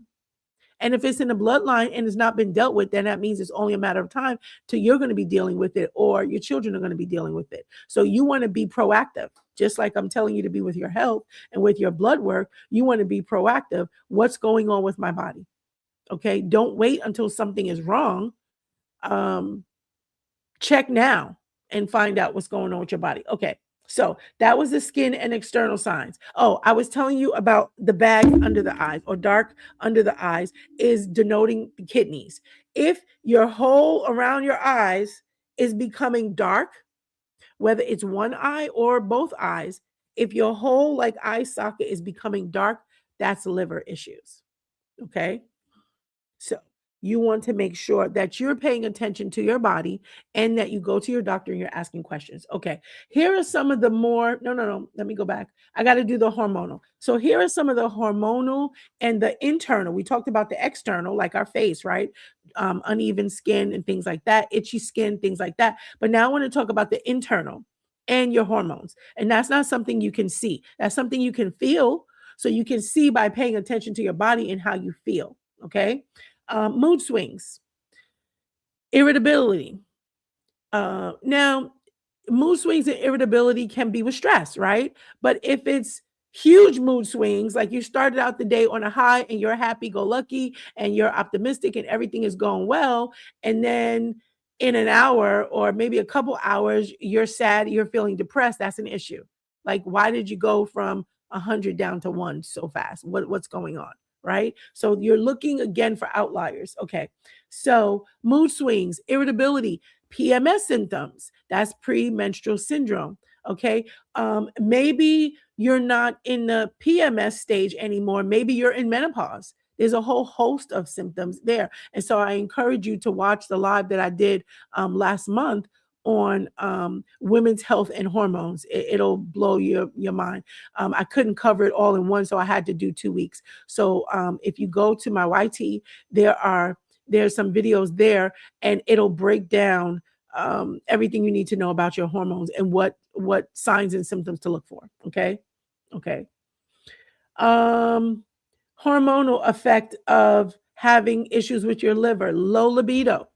Okay. And this is for a man or for a woman. Okay. Low libido. That means your sex drive is really low. Okay. Your husband wants to and you don't want to, like, ever. Okay. That's a problem. Okay. Okay. So low libido can also be an indicator, not necessarily if it's by itself, but in line with some of these other things. Okay. That could just be your hormones, but your hormones are going to play an effect with your liver. And that's what we're talking about right here. So these are key signs that you can know, early signs that you can look for that may indicate that there's something going on with your liver. Then you can request test, or you can request to go to a special doctor for that. Okay. Now, here are some more advanced warning signs. Do not ignore these signs. These signs are much more not prevalent, but these signs are much more important. They're bigger signs. Okay. Yellowing of your skin, yellowing of your eyes. You see, my eyes, it may look a little red because I was tired, but I did take a nap. You get to see my pretty brown eyes. If the whites of my eyes is looking yellow, then that's an indicator that there's something going on with the liver. If the skin is looking yellow, sometimes when babies are born, they may have this yellow tinge to them. And what the doctors will do is they'll put the baby in a special incubator or bassinet, whatever you want to call it. And they have this light that shines on them. And this light increases the production of the bilirubin. Okay, we're going to talk about that a little bit because that's something to look for in the test for their blood test for the liver. And so if their bilirubin is low for whatever reason, when they're born, they're going to come out looking yellowish. Okay. And one of my children, I think that was my second son, he was a little bit yellow. So he was under the lamp for like a few hours or one day. He wasn't under the lamp for more than one day.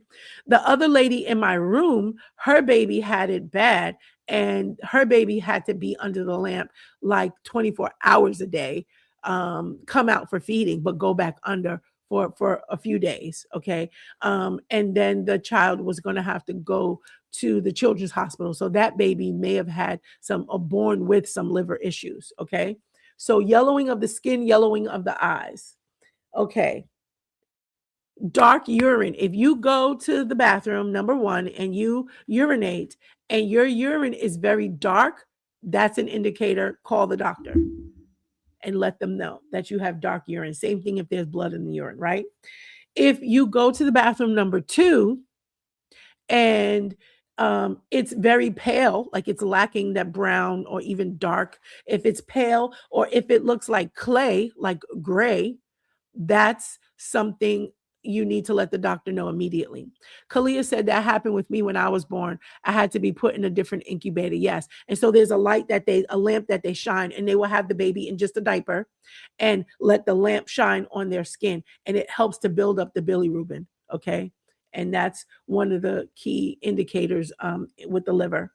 Okay. So if your stool is pale or clay colored, that's an indicator that you definitely want to have checked and looked at. Okay.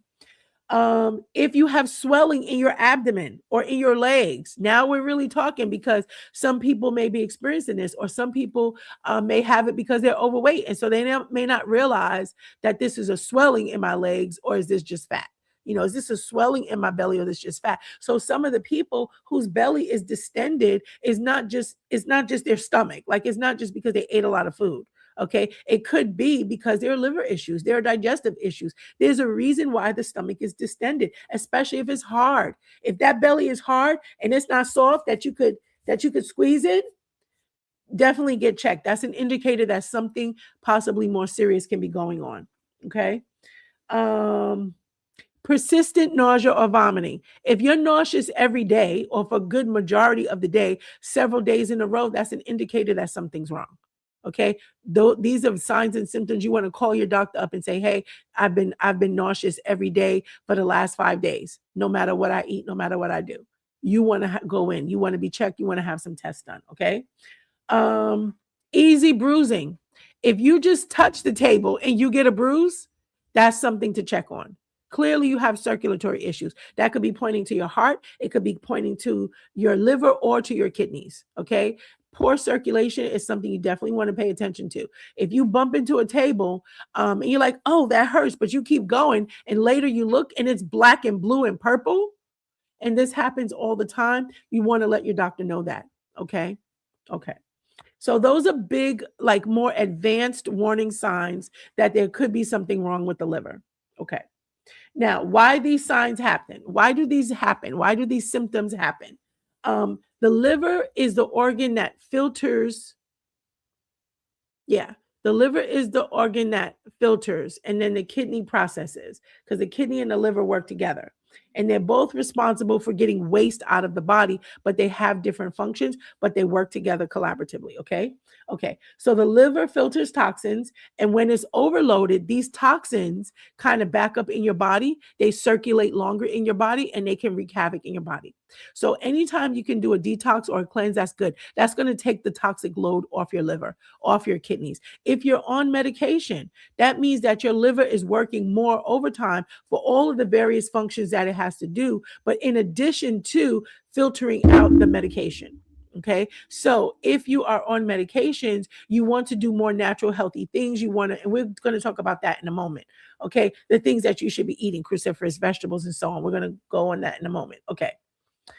The liver processes fats. So if you're having liver condition or you're starting with liver issues, let's say, your digestion becomes harder. It's harder for your body to process through digestion. And this is why I say do your part.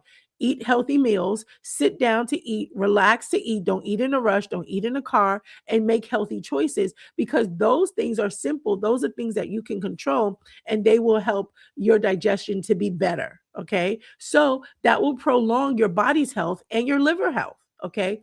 And also, if you're doing those things and you still see some of the signs and symptoms I was talking about, that's a quick and easy indicator that something is going on with your liver, because you're already doing all the right things. Okay. So that's helpful. The liver also helps to regulate your hormones. So if the liver is not functioning properly, your hormones are going to be imbalanced. And so that's on top of menopause. Okay.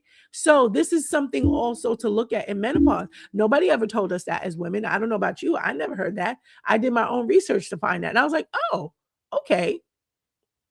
Okay. So your liver supports your energy level. One of the easy, quick signs and symptoms that you can look for is constant fatigue. And so before you allow them to put you on some medicine or give you some diagnosis, you want the proper test, because you want to know, or you should want to know, what's going on in your body. Why do I feel this way? Don't medicate me. Just tell me why I feel this way. Let's talk about the options. What are the other options? Okay. Like a time when my rheumatologist wanted to put me on some medicine because my blood markers at that time were out of range. Okay. Or were high at the range. And she noticed that, and she was alarmed. I wasn't alarmed, but she was alarmed.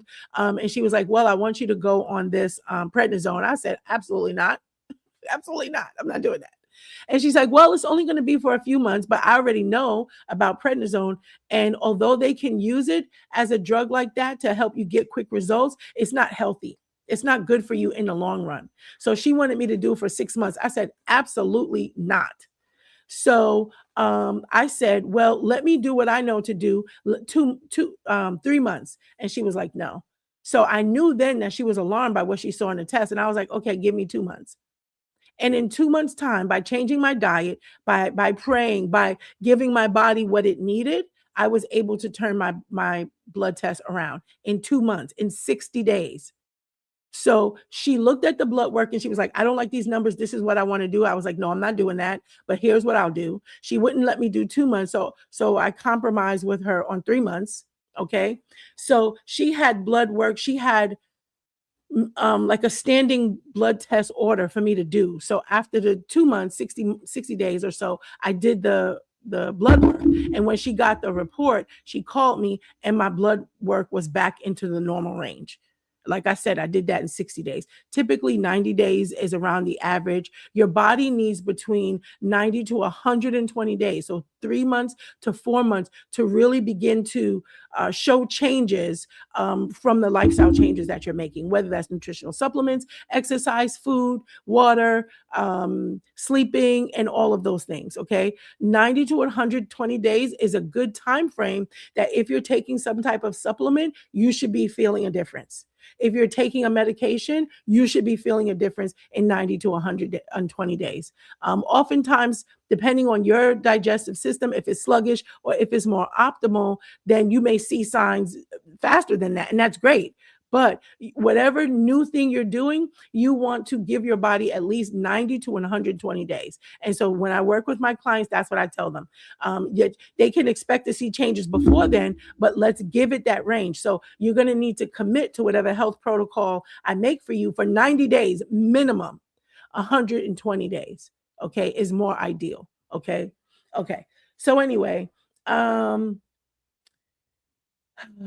your liver supports your energy. So if you're fatigued constantly or you're stressed and you're fatigued quickly, then that could be an indicator that your liver is being sluggish. Your liver is toxic and you need to cleanse. Now, maybe it's not your liver. Maybe it's just you need more sleep. You need good sleep. Maybe you go to sleep, but you don't sleep well. That's a whole nother issue. But if you are having all of this fatigue and low energy constantly throughout the day, weeks on end, months on end, it could be an early indicator to something going on with your liver. This is why I want you to know this information so you know what to look for in your own body. Because who's going to catch it first, you or the doctor? You. Okay. And what you tell the doctor is going to make the doctor think, okay, we need to test for this. Oh, no, I think it's fine. But I want you to be educated even in that, because I don't want your doctor to make a decision on your behalf like, oh, no, you're fine. And you're not, because they didn't test. Okay. Ask for the test. The test don't hurt. I'll get tests done. I may not do what they say or take the medication because I'm going to do it the natural way. I don't want to be popping pills. That's me. And my faith is at that level as well. I believe God for my healing. I believe if there's some sickness, disease, germ on my body, it has to die because I'm a blood-bought believer. Jesus already paid for that for me. So I'm not trying to take on any diagnosis. Even with the lupus, I didn't take that on. I didn't say, oh, I have lupus. I never said that in 13 years. I never said, oh, I'm a loopy and I'm wearing purple all the time. I never did that. I'm not identifying with the disease. I'm not calling myself by the name of the disease. I'm not dressing like I wasn't doing all of that stuff. And if you're here and you do that and you're offended, good. Because then maybe you'll make a change to what you're doing and you'll stop trying to fit in to a place that you don't belong, because God didn't give you that and he doesn't want you to be sick. So what are you going to do? Maybe you have to be offended. Maybe you have to get your feelings hurt to be like realizing, okay, you're not doing the right thing. You don't belong in that group. You're supposed to be in the healed group with the God's girls, but no, you're hanging out here over with these people that have low self-esteem and they're insecure and they need people to feel sorry for them. So they're like, oh, I'm a loopy and people should be more aware. Like, stop it. I'm sorry. If that's being mean, then so be it. But the thing is, because these people are going to an early grave. You want to go to an early grave just because you're insecure? Just because you didn't receive the love that you should have or the attention you should have as a child or been affirmed by your father. And so you're going to take on this disease so that people can feel sorry for you? Like, how sad is that? So you don't have to stay there. If that's you that I'm speaking to and you're offended, I'm sorry to hurt your feelings, but I'm not, because I hope that it's a wake-up call for you and you're able to locate yourself and be like, wow, I didn't think of it like that. And then you'll be ready to get help for yourself. Okay. All right. So, okay, we dealt with that. Okay. So this is the biomarkers. This is an important part. These are the biomarkers to look for when you get your test done at the doctor's. Okay. If you're getting tests done for your liver, I'm like all tongue tied. I'm gonna drink my water. I'm gonna breathe, and I'm gonna start over. Okay. Now I'm going to talk about key liver biomarkers. These are markers that are going to be on your blood test that are going to indicate that there may be an issue with your liver or there's not. And you want to know these numbers. These numbers are good. And your doctor could say, oh, no, your liver's good, healthy, keep doing what you're doing. Okay. But if that's not the case, you want to know as early as possible so that um, you can get intervention right away. Okay. Don't wait. And whatever it is going to be worse later on. Okay. Okay. Let me see. I want to put on this light. Give me a second. Put on this light. And I want to grab my. Okay. Here I am. Here I am.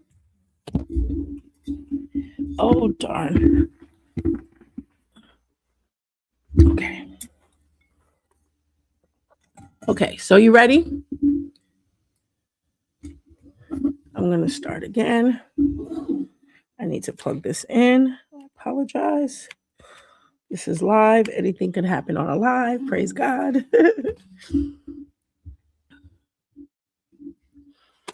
Okay, this may not work. All right. So here are the key liver biomarkers that you will see on your blood test. Ask for a copy of your blood test. Look at this. And ask the doctor to go over the numbers with you. Don't allow them to just sit at their desk or at the other end of the table and just read to you and tell you what's on there. You want to see it with your own eyeballs. You want to see it with your own eyeballs. Okay. I'm not suggesting that they're going to lie to you, but the point is you need to learn this stuff about your health so you know what to look for. And by knowing this, you can help and empower somebody else. Okay. So ALT. Now, these are big, long medical words. So I'm going to do my best to break it down and to pronounce them so that they make some kind of sense. So ALT stands for alanine aminotransferase. Okay. And these are found in your liver, mostly in your liver. And if they're elevated, it can mean that there's liver stress or there's liver damage. Okay. Or let's say liver toxicity or liver damage. So you're on your way. If this is high, you're on your way to having liver issues, liver damage. Okay. We don't want to get to liver damage. We want to find when the liver is sluggish. We want to find when the liver is stressed so that we can unstress it. Okay. So that it can be better and we don't have to have these big problems. Okay. So, yeah, ALT goes up when your liver is irritated or injured. Okay. AST, aspartate aminotransferase, aspartate aminotransferase. So this is found in the liver, is found in your muscles, and is found in other tissues. And they usually use this AST is called for short, and they compare it with the ALT.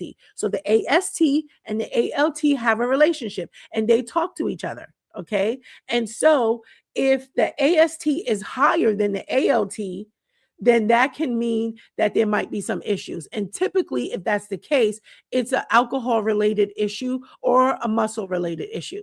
So if you know you don't drink alcohol and you've never drank alcohol, then it could be a muscle related issue. You want to know about this as soon as possible so that you can get the help you need, begin to make the necessary lifestyle changes so that you can reverse it. Okay, that's what I did. That's what you can do. You can reverse it, but you have to know and understand what's going on in your body. Okay, so that's number one is ALT. These are biomarkers for your liver. They're going to be on your blood tests if they're making specific tests for your liver. ALT, AST, ALP. Now, I'm going to put this in like a PDF and I'll be able to send that to you. So if this is something that you want the notes, that'll be available to you. Okay. ALP, alkaline phosphatase. Alkaline phosphatase or ALP. This is related to your bile flow. Okay. Elevated levels may show that you have some bile duct issues. Bile is not passing through the way that it's supposed to. Okay. It's not moving through the way that it's supposed to. So if this number is out of range, it can indicate that. So again, we want to know this early because oftentimes you change your diet, you hydrate yourself more, you get more sleep, these numbers can come back into alignment because you're taking the stress off the body, you're taking the toxins out of the body. Maybe you need to do a liver cleanse. Maybe you just need to have more magnesium. That's a natural thing that's going to help you go to the bathroom. Maybe you can put some castor oil on your tummy and do some castor oil packs. That'll help you to eliminate. The more you can eliminate, especially if you're backed up, the more stress you'll take off your body, the more toxins you'll take off your body as well. Okay? So, what you eat does matter. That's the whole point of what I'm saying. So, I'm having it was not plugged in properly. Sorry. Like I said, we're live, so stuff happens. And I try to wait a minute, very prepared. But as I said, today was a long day. It just doesn't look like it's charging. Okay, so ALP, that's what we were looking at. Okay, the next one is bilirubin. I was talking about this a minute ago. Remember when I said if there's yellowing of the eyes, there's yellowing of the skin? And I think Kalia said that when she was born, that happened. When my son was born, that happened too. But because his bilirubin, let's say the numbers were between 20 and 40. Okay, maybe my son's numbers was at 20 or 25. And they said, okay, something's going on here. Let us just put him under the lamp and he should be fine. And he was, and never had an issue ever again. And so I probably should tell him that because likely he doesn't know that. I don't know that I've ever talked about that with him. So thank you. I will talk to him about that. Bilirubin. This is a waste product produced or processed rather, a waste product that is processed by your liver. Okay, so high levels of this bilirubin will mean that you will show some signs of like yellowing of the skin or like your skin looks pale. Okay, even if you're a brown girl, okay, you might have a yellow tinge to you or paleness to you. That's not normal. This is an indicator of liver issues. And again, darker urine. That's a key indicator. So get in the habit when you get off the bowl, when you get off the throne. Hey, Zachary, get in the habit of looking. Whether you do number 1 or number 2, at least a couple of times a day, get in the habit of looking because what you are excreting as waste can be an indicator of what's going on in your body. And it's a quick, easy indicator. If your urine is really dark, that can be an issue. However, did you take a lot of vitamins and maybe drink some protein shake? And then the next time you go to pee, it's darker. Okay, that's because your body is processing the vitamins and stuff you took. But how about 3, 4, 5 hours later? Is it still dark? Is it dark the next day? That's a problem. So I don't want you to be alarmed. I want you to know what to look for. I want you to be educated so that you're not alarmed. Okay, so every now and then, take a look in the bowl and see what's in there. Take a mental note of it. If you know you're quick to forget, then write it down someplace. Put a little note in your bathroom, paper in your bathroom, or put it in your phone. That way you'll always have it with you. So when you do go to the doctor, you're like, oh, darn, I left my notes at home. Nope, they're in your phone. Okay. So let's be advocates for our own health. So number 1 was ALT. Number 2 is AST. Number 3 is ALP. Number 4 is bilirubin. Number 5 is GGT. This is the acronym GGT. It's gamma glutamyl transferase. Gamma glutamyl transferase. Now, this is a sensitive marker for liver stress. And if it's elevated, it often means toxic exposure.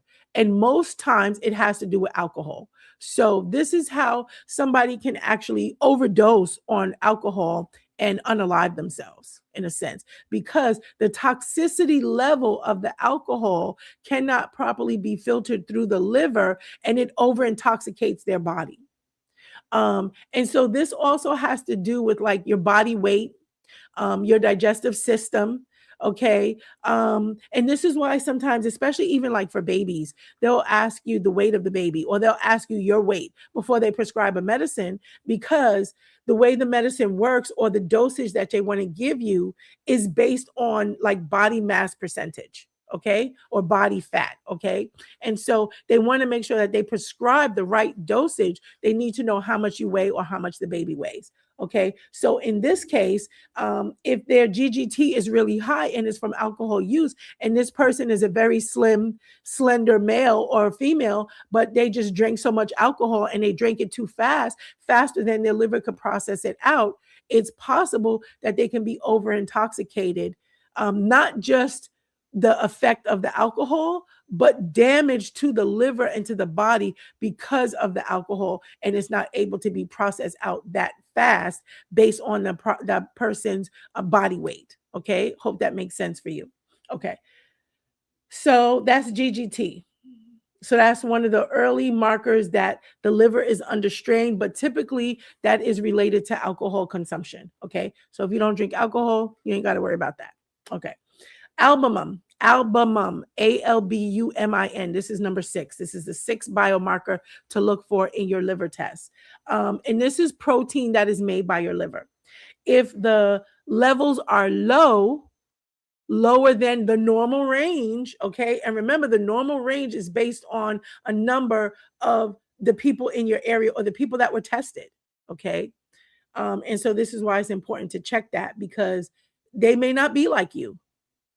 And so you could be in a whole different range, but if you're not paying attention, you won't know that. Okay. So low levels mean reduced liver function, and it typically denotes poor nutrition.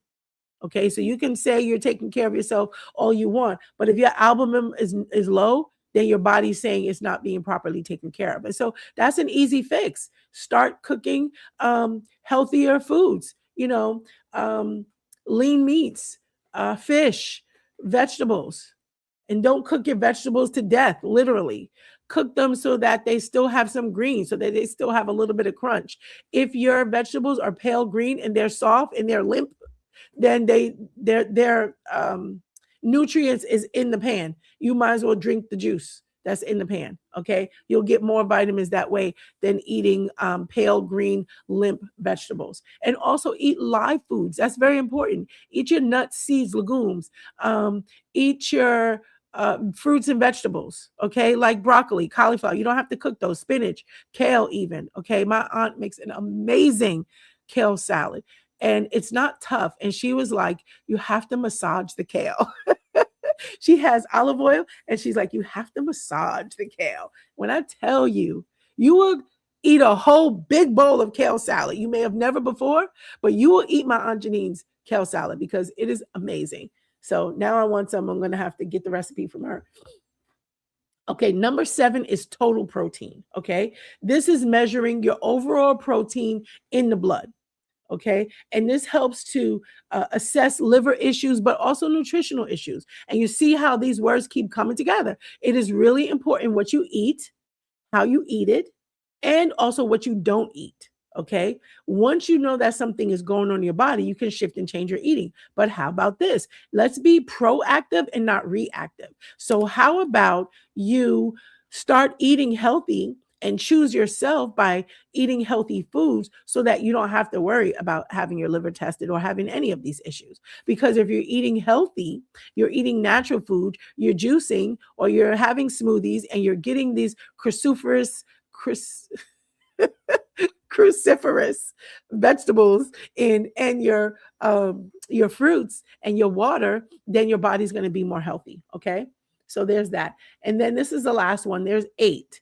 So this is number 8. This is PT/INR.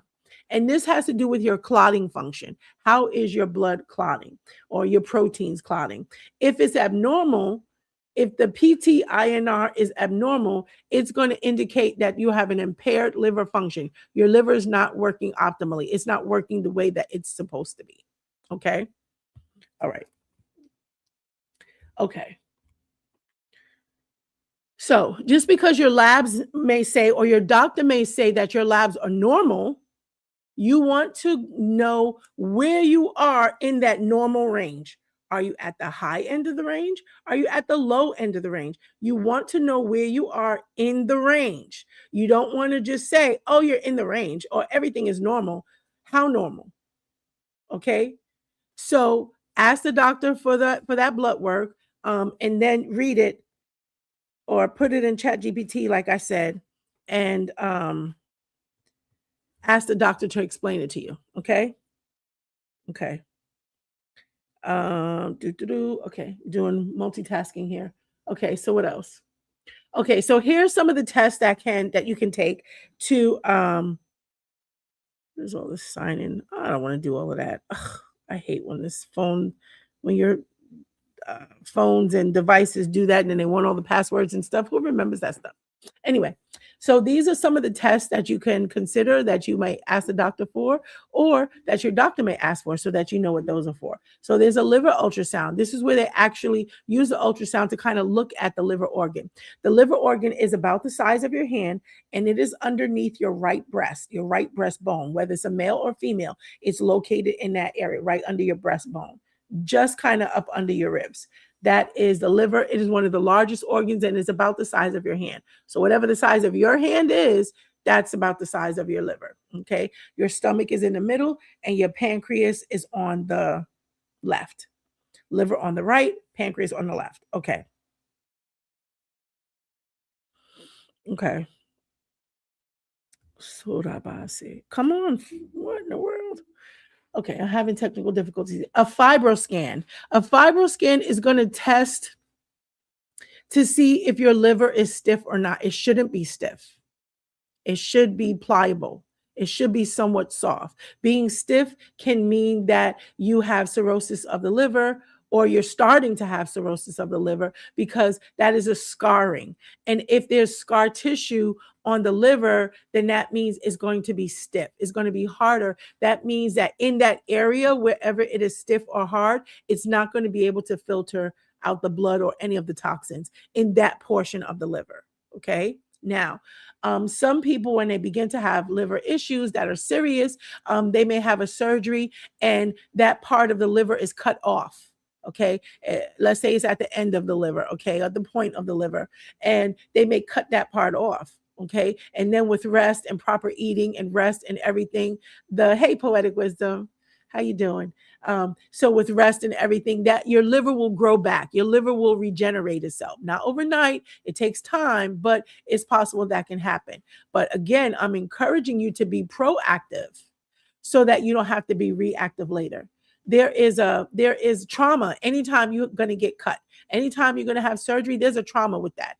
Even though having a baby is a wonderful, amazing miracle, it's a wonderful thing, a wonderful experience, there's still some trauma with that, especially if it's not a smooth, easy delivery. Okay. And so any trauma that the body experiences, whether by the soul, mind, will, emotions, or by your physical body, your body has to process through that. Your mind, your soul has to process through that. Okay. So there's a liver ultrasound, there's a fibro scan, there's a hepatitis screening. And that is done typically through the blood. There's a hepatitis screening. So hepatitis can affect the functioning of your liver. Okay.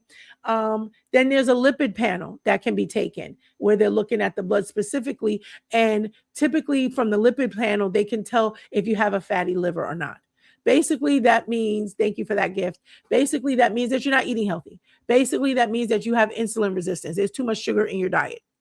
That's the simple, quick, easy, answer to that. Okay. So you can change that by changing your diet, by getting off the sugars and things. Okay. And then the last test that they would do, not necessarily last, these are not in order. These are just different tests that they would do to check your liver. Okay. So this is number 5. And this is a fasting glucose or insulin. And when you're pregnant, you have to do this, and it's horrible because that stuff tastes so nasty and it's so super sweet. It makes you want to gag. So this test is going to let them know your overall metabolic health. Again, your metabolic waste, number 1, and number 2 is why you need to look at the bowl when you're done, so that you can know if you have dark urine or not, or if your stool is pale or clay colored. These are key indicating factors that there's something going on with your liver. And so you want to know about that so that you can take the necessary steps so that you don't get liver damage or liver disease. Okay. Your body is telling on itself because it wants help. So this is why we need to take a moment and be still and breathe and assess, how am I feeling? How am I feeling? What is my body feeling and sensing in this moment? when you take that time. There's another activity you can do where you tense up, you sit quietly, both feet planted on the floor, your arms gently, comfortably in your lap, and you can tighten up your toes, tighten them real tight.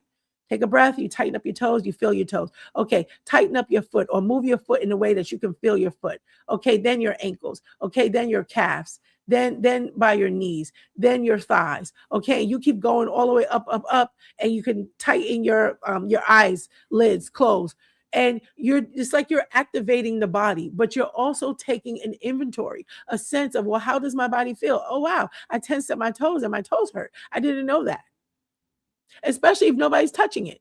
You're not touching it or whatever, or your back hurts or your arm hurts. And you're like, oh, I didn't even know that hurt. Sometimes that happens when I'm working with my clients, especially if they're single and they're not having their back touched or in certain places. And then they're like, oh, I didn't even know that hurts. That hurts a little bit. Can you lighten up your pressure? Sure.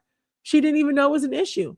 And if it's not red or inflamed or any different variation with their skin, I'm not physically seeing, even though I'm looking at, let's say, at their back or at the back of their hamstrings, I don't visibly see anything there. But if that spot, yes, but if that spot is sensitive and sore, that could be an indicator that something is going on there. Maybe it's just a bruise, maybe it's poor circulation, but that's something that can be affected. Single, you said explain the difference. If someone is married, generally you have somebody touching you, okay? Intimacy. Aside even from intercourse, you could be in the kitchen, the living room, the dining room, whatever, and there's gentle touches. Hey, babe, how are you? How was your day? Whatever. You have some gentle touches. Rub your back, oh, scratch my back or something like that. When you're single, you don't have anyone to do that for you, obviously, unless you're in a unhealthy, ungodly relationship. But we're not talking about that on Wednesday. This is about the physical body and the health. Okay. So let's see. Okay, we're moving on. We're moving on. Okay, so here's the difference between, yes, and a spa. So a spa is good, especially for singles.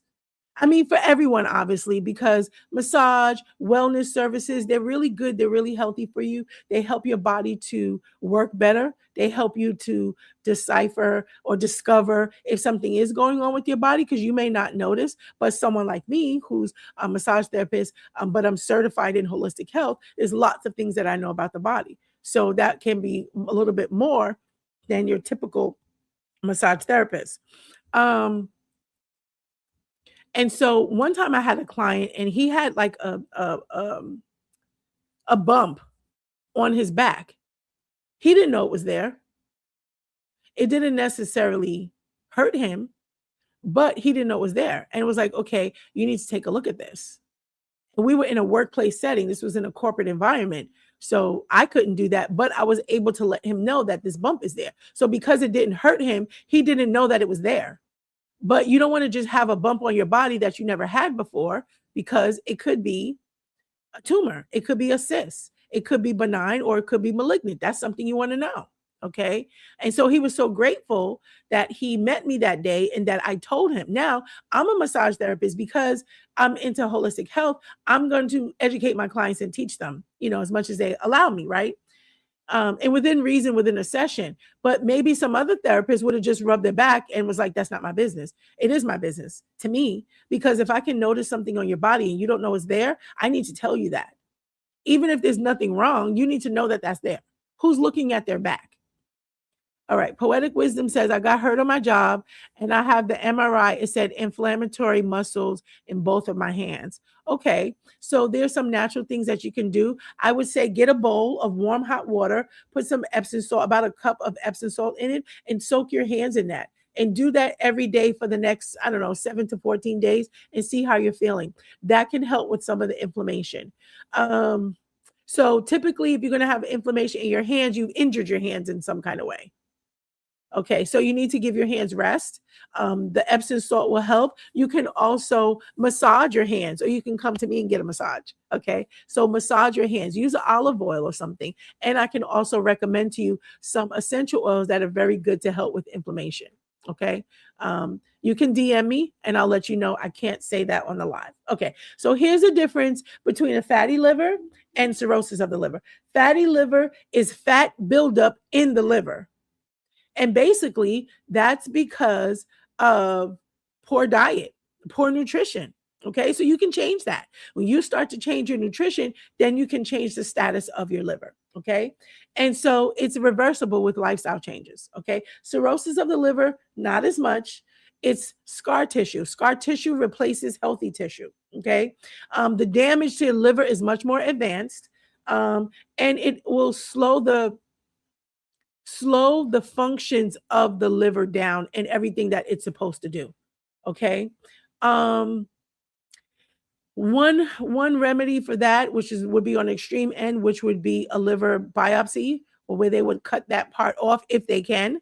But what happens if you don't know till late that you have cirrhosis of the liver, then that's a lot of liver damage, and there's a lot less things that can be done to reverse that. So the earlier you find out is the more that you can do things to change that, okay, to help your liver to get better. So by changing your diet, also it can help. Once there's scar tissue, changing your diet won't necessarily get rid of the scar tissue you have, but it will prevent you having more scar tissue, okay? So that still makes a difference. Okay, so let's talk about natural support. I've been saying this whole time how important nutrition is. Okay, great. Please DM me. Focus on leafy green vegetables, cruciferous vegetables like broccoli, cabbage. Okay, garlic and onions. Okay, that's very good for you. Lean protein, healthy fats like olive oil, like avocados. Cooking with olive oil instead of vegetable oil or whatever. Do not ever use canola oil. It's not even what you think it is. It's not real. It's not good. Do not use margarine. Margarine, not margarine. Margarine. Marjoram is actually good for you. It's good for your muscles. That is a plant or an oil, but do not use margarine. It's a type of plastic even. It's like petroleum in it. It's god awful. Use butter, real butter, okay? Don't worry about the fats. You eating a burger and fries and you worried about the fats from butter? Give me a break. Eat the butter. It tastes so much better. And your body knows how to process it. It's not a known toxin. Do you know ants, bugs won't even eat margarine? It's not real. It's man-made. Do not eat that stuff.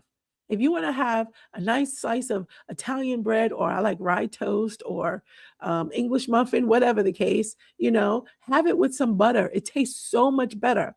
Go ahead and cook with the butter. Not lard, butter, okay? Or switch to olive oil or avocado oil, okay? If you have a nut allergy, obviously you can't have avocados or avocado oil, olive oil, okay? Which is very good and healthy. Also very good and healthy for your skin, okay? So leafy green vegetables, cruciferous vegetables, garlic and onions, healthy fats, lean protein, and high fiber foods. Eating an apple a day really can help keep the doctor away. Eating an apple a day really can help to keep the doctor away. Okay, eat high fiber foods. Hey, Theophanes, thank you for being here. Okay, so eat healthy foods. Here are the things to reduce or remove. Reduce or remove. Reduce or remove sugar in all of its forms. Candy, cakes, ice cream, pies, all of the sweet treats. This is where moderation is key. The Bible talks about moderation, okay? Moderation in everything you do. Having an excess in anything only leads to abuse. Why'd you put those eyeballs there? What you trying to say? Did I just locate you? Theophanes, did I just locate you with what I said? They said all the stuff that tastes good. But here's the key. So I'm going to help you. Moderation, okay? You're not going to eat the whole pie. Like my dad, sweet potato pie, he'll eat half today, half tomorrow, maybe, or half in the morning, half in the evening. I hear you. I love them too. I'm not really like a sweets person. Like I have to have sweets all the time. If I want a donut or something like that, I see your emojis. That may be once in a while. This weekend, I'm going to eat some cake because I'm celebrating my birthday. Okay. Chocolate, not so much, only if it has nuts in it, like a Mr. Good bar or a Snickers or something. But again, I'll have a taste for that every now and then. It's not something that I have on a monthly, even a monthly basis. Okay. That's just me. I eat pretty healthy. Muffins, blueberry or whatever. I don't eat that too often. Thank you. Um, I don't eat that too often. So again, I have to have a taste for it, but that's not a normal part of my diet. Cookies, cakes, and stuff like that. No, I may just have a taste for it here and there, but it's not something that I have to have. Now, if you have to have these sweet treats, thank you so much. God bless you. If you have to have these sweet treats all the time, then likely you might have parasites, okay, or demons. You might have parasites, and these parasites are calling for certain foods because, and typically sweets, because it feeds them. But honestly, demons work the same way. Demons work the same way. So there was a lady that I met, and she was talking about her son, and I want to say her son was like 7, and she was saying how he likes hot sauce. I'm going to explain. I'm going to explain. And she was saying how he likes hot sauce.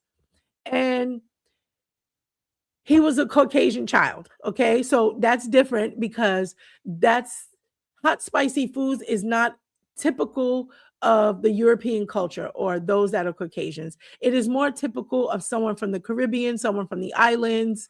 Okay. Even the Latin American countries, they eat a lot of spice. And then from Africa, forget it. They eat a lot of spice in their foods. Okay. Your mouth can be on fire and they'd be like, oh, this is great. Okay, so this child, 7 years old, who was not of any ethnicity, European, and he was 7 years old, and he had to have hot sauce on everything. He had to have hot sauce every day, like all the time. And as the mom was talking, and she's just talking casually, and I'm thinking to myself, oh my goodness, this boy has demons. And that's what they're asking for. So that's a real thing. So hopefully it's not that, but I can help you get those out too. Praise God. Okay. So these are the things to reduce: sugar, processed foods. And here's the thing: we know this stuff is not good for us. I mean, we do. Okay. But here's the key: this will free you: moderation. So don't eat the whole pie, eat a slice. Give some away. Okay. Freeze it. Have it in a couple of weeks. Sugar, processed foods. We already know processed foods are not good for us. But did you know processed foods can lead to liver damage? Now you know.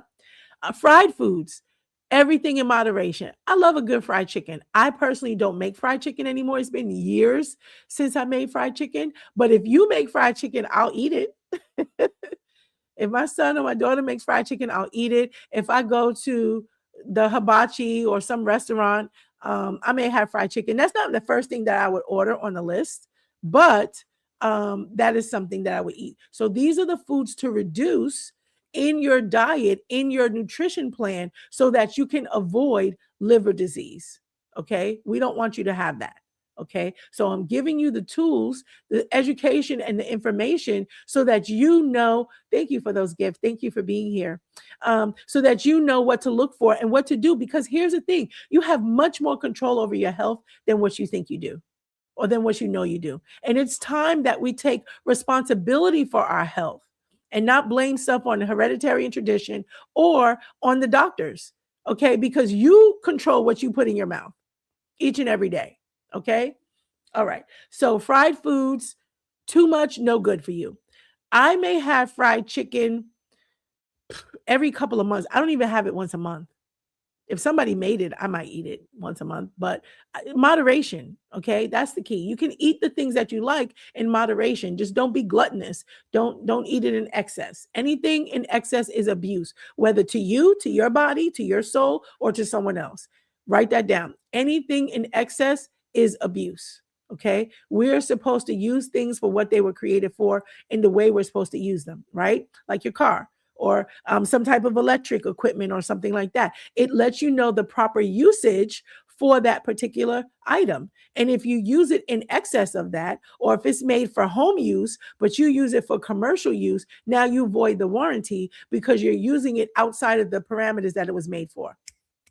That was good. That was a whole word. That was good. Okay. So here we go on the list again. These are the foods to reduce so that you don't have liver damage. And if you already do have liver damage, if you start doing this, you'll be able to change what's going on in your body and you'll begin to heal yourself and heal your liver. So reduce your sugar foods, your processed foods, your fried foods, your excess carbs, okay, and alcohol. Okay. If you have already been diagnosed with something with your liver, whether um, um, fatty liver or cirrhosis of the liver, you need to avoid alcohol at all costs. Okay, that is detrimental to the liver. And here's the thing: supplements are good. Supplements can help you to get the nutrition that you might not be getting from your food, but you cannot out supplement a poor diet. Write that down. You cannot out supplement a poor diet. Okay, you got to treat your body well. Okay. So, for regarding your weight and your metabolic health, you can help with um, reduce fatty liver by losing weight. Start exercising, start walking, drinking more water, getting better sleep. Even if you lose 5 to 10% of the body fat, that will help take some of the pressure off your liver. And between that and changing your diet, you can get rid of fatty liver. So if they're telling you that, that's a quick, easy diagnosis that you can totally manage yourself. You don't need any medication for that.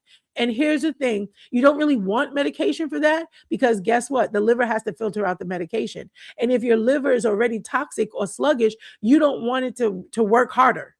And it's going to work harder if you're taking medication. So talk to your doctor and ask them and say, okay, can you give me 90 days? Or I want 90 days to change my diet, and let's do the blood test again there.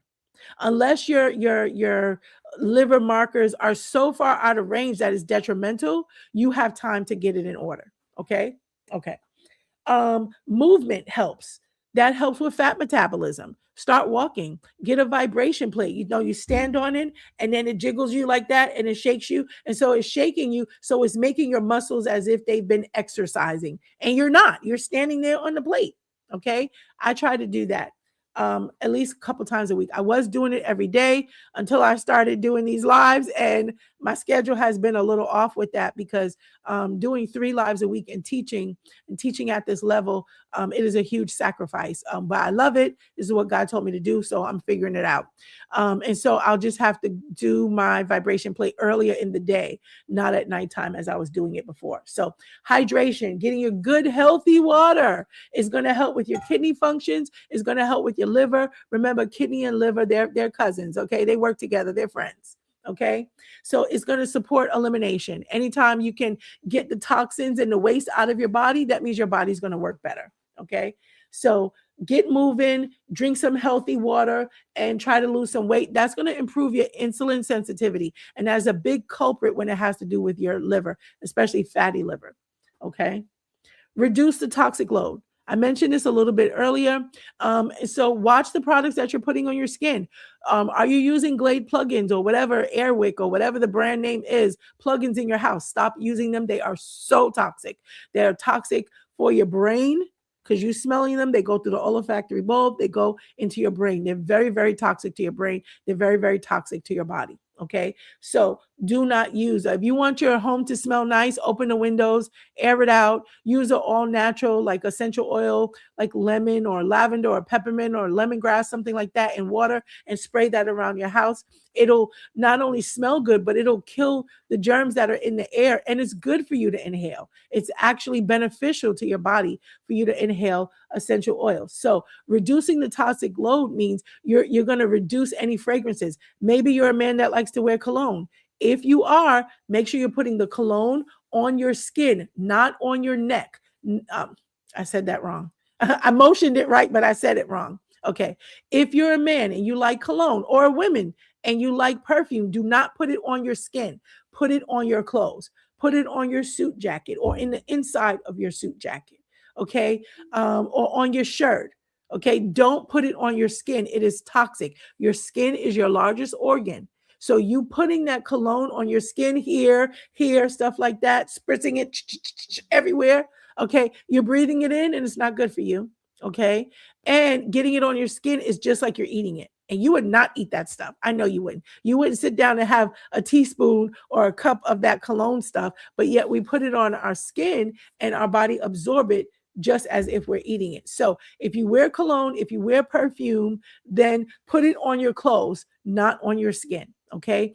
Or you can opt for essential oils. That's how if I want to go out and I want to smell nice or flowery or whatever, I'm going to use essential oils on my skin. That's safe to use on my skin, and it's going to help and heal my body at the same time that I'm smelling good. Okay. Thank you for tapping that screen. I appreciate you. Okay. So switch your personal care products, even your cleaning products, because your hands are in them, or you can wear gloves, but also you're breathing in the fragrance. Like, let me tell you, Tilex is so toxic. Ammonia, bleach, so toxic. Okay. You have to be careful. If you are going to use those things, make sure that you use gloves. Make sure that if you're cleaning the bathroom, it's well ventilated.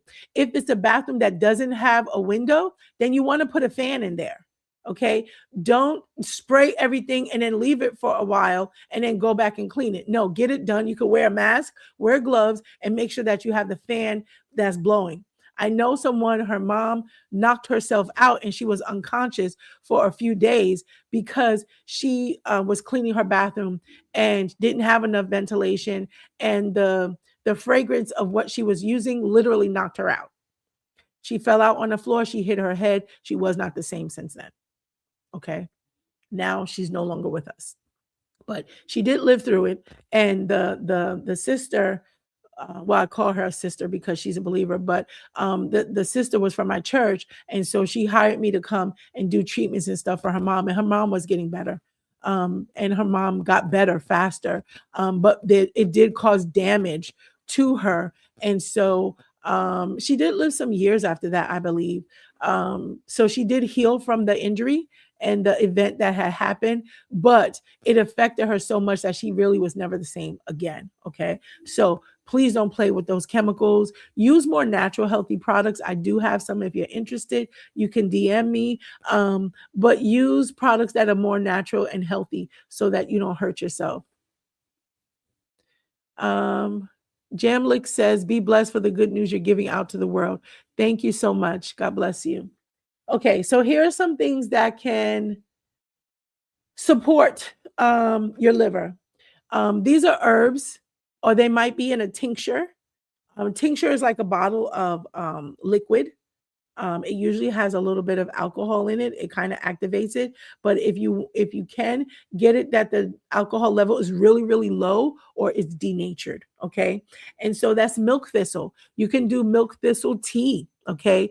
If you just are concerned about having liver health, milk thistle tea is fine. And that'll work great. Or the tincture. But if you are noticing any of the signs and symptoms that I talked about, then this is something that you want to get into your daily habit, and you can do this daily. And then you also want to ask the doctor to do some tests. Turmeric is very good as well. You can take a capsule, you can take it in powder form. I have the powder, and I make I think they call it golden milk, and I'll use almond milk.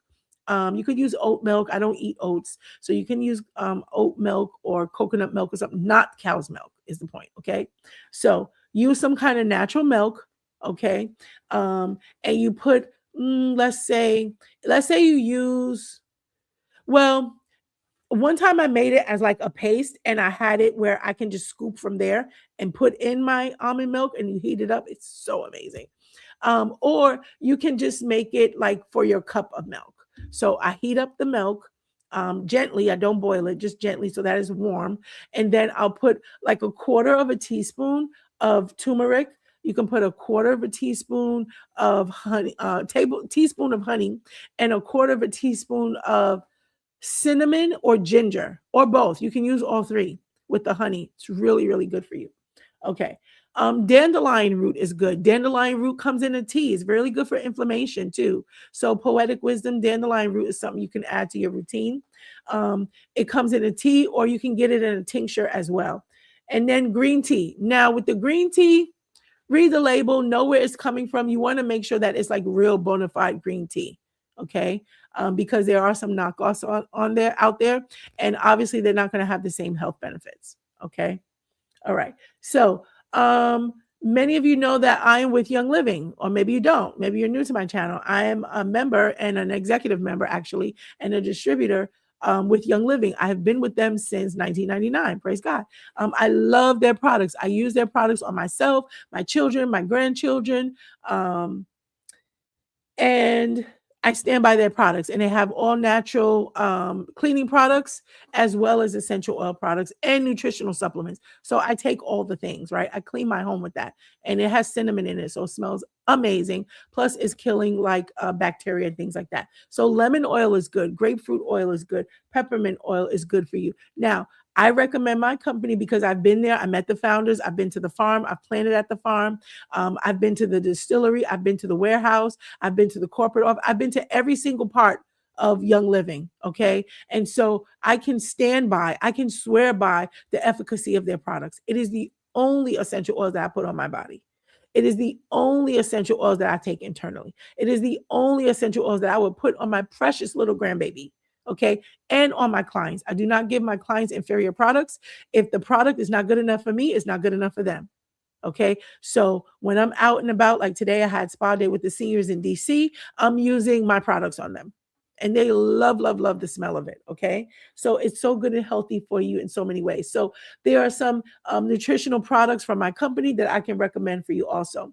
And then there's olive oil, very simple olive oil, castor oil. These things can help to promote elimination. Okay. Once you're getting the toxins out, again, you're going to take some of the stress and load off of your body. Jojoba oil, or you can use these oils, jojoba oil, castor oil, or olive oil to mix with the essential oil that you put on your body. Okay. That's very good. Olive oil is the oil that is closest to your body's natural oil. Okay. So it's not going to tax your liver or make it work harder if you use olive oil on your skin. So after you get out the shower, pat yourself dry. Don't rub yourself dry. You get out the shower, you pat yourself dry. Okay. And then you take the olive oil and you put it on. When I tell you, amazing, it locks in the moisture.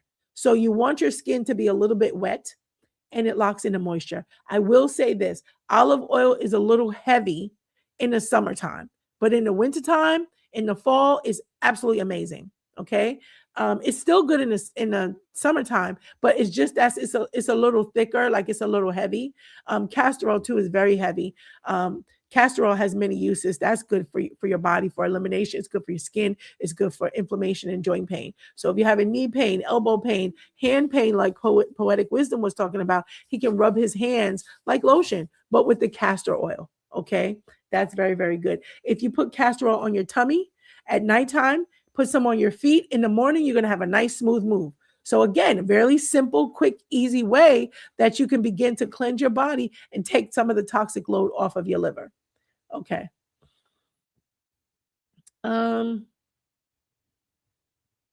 Let's see.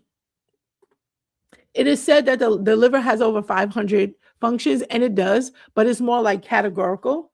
And so basically in breaking down toxins, converting them into forms that the body can eliminate. So again, that's why it's important to look in the bowl when you get up so you know what's there. Okay. So the liver doesn't just remove toxins, it transforms them so that the body can safely eliminate them. Okay. And this is why we need our liver. Everything we smell, everything we eat, and everything that we put on our skin has to be filtered out by the liver. And any medications that you take have to be filtered out by the liver. Some medications are more filtered by the kidneys or affect the kidneys more. Okay. Get in good nutrition. Get in your vitamins A, D, E, K, B12, vitamin A, vitamin D, vitamin E, vitamin K. Vitamin D technically is not a vitamin, it's a hormone. But your body needs that. So if you're not getting enough sun, you can be deficient. Those that are lighter skinned, those that are European, those that are Asian may need more vitamin D than those of us that are melanated. Okay. Vitamin D can help promote heart health as well as joint health, as well as liver health. Okay. So you want to know if you're vitamin D deficient. So if you're having heart issues, if you're having where your bones hurt or you're achy, ask your doctor to check your vitamin D levels. It could be that. Okay. So again, knowing is half the battle. Okay. Okay. All right, that's all I'm gonna do. I'm gonna put the rest because there's more, but I gave you, I believe, the core functions. Oh, I know what I want to tell you. I looked up like some of the questions that you should ask because I can give you scripture and stuff like that too, which I love. Okay.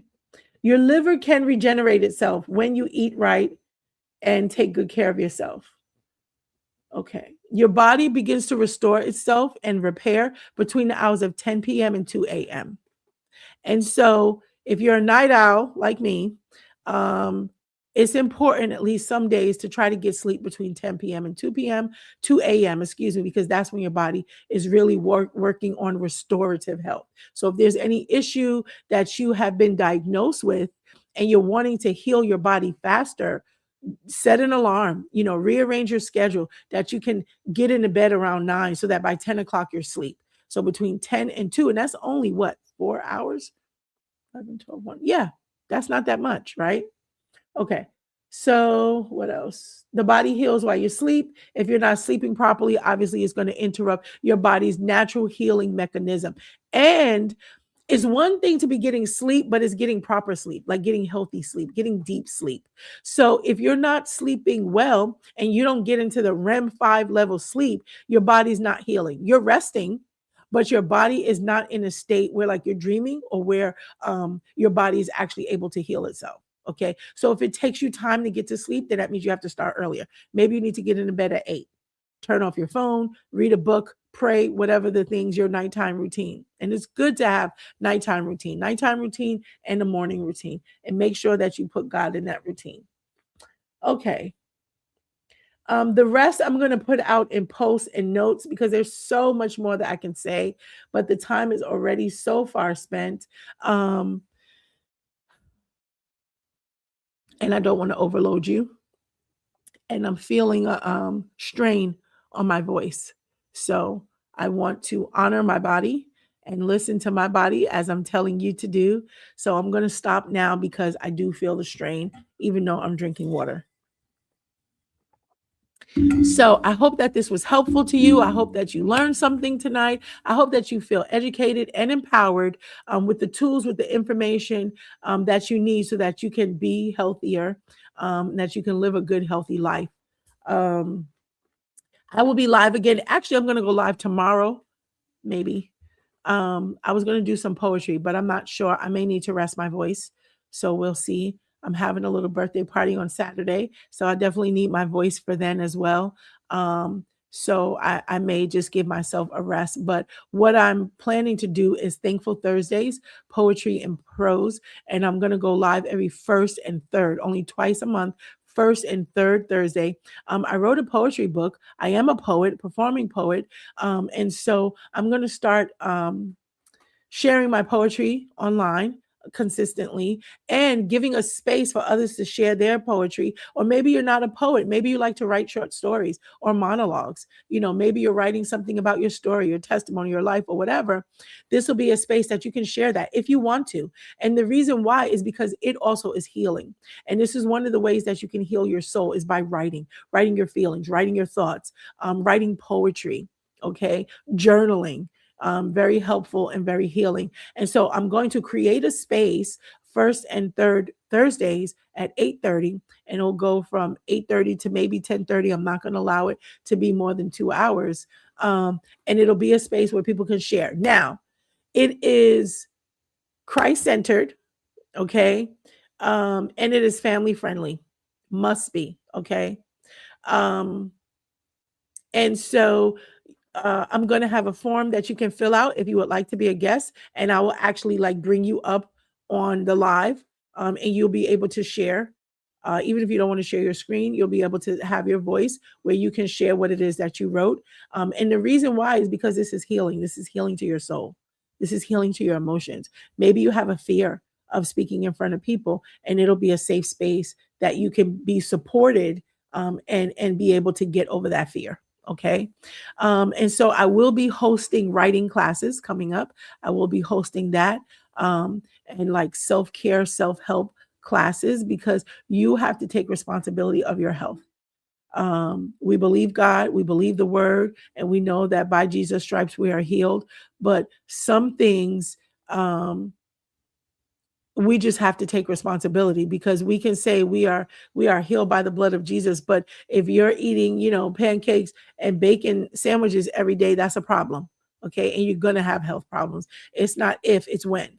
Okay, so we want to make good decisions where it's in our power to do better. We want to do that. We want to take accountability and responsibility for our life and for our health, and God does the rest, right? God does the rest. And so we want to honor the bodies that he has given to us and honor him in our body, because the Bible says that we are the temple of God. The Spirit of God dwells in us. If you are a believer, the Spirit of God dwells in you, so you can carry him with you wherever you go. And with that being said, you wouldn't go to a church and you wouldn't defile the church, so you shouldn't defile your temple. Your body is the temple of God, so we don't want to defile that. We want to put good, healthy things in so we can get good, healthy things out. Okay. That's all I have for tonight. Thank you for being here. Thank you for the gifts. Thank you for the likes. Thank you for the follows. I look forward to seeing you on future lives. I come live Mondays at 11:30 p.m. Eastern Standard Time for Bible study and prayer, midnight prayer. And Tuesdays is Soul Care and Trauma Recovery Tuesdays. I am live 9 p.m. Eastern Standard Time. And Wellness Wisdom Wednesday will now be at 10 p.m. on Wednesdays. I moved that from 9 p.m. to 10 p.m. so that I can be active and involved at my local church. Because if I'm live every Wednesday, I would never be able to be there. So I made that slight shift so that I can be there and get home in good time to sit before you and present you with information that can literally change your life or save your life. And that's why God sent me here. So God loves you. I love you. God bless you. Thank you for being here. I look forward to the next live stream.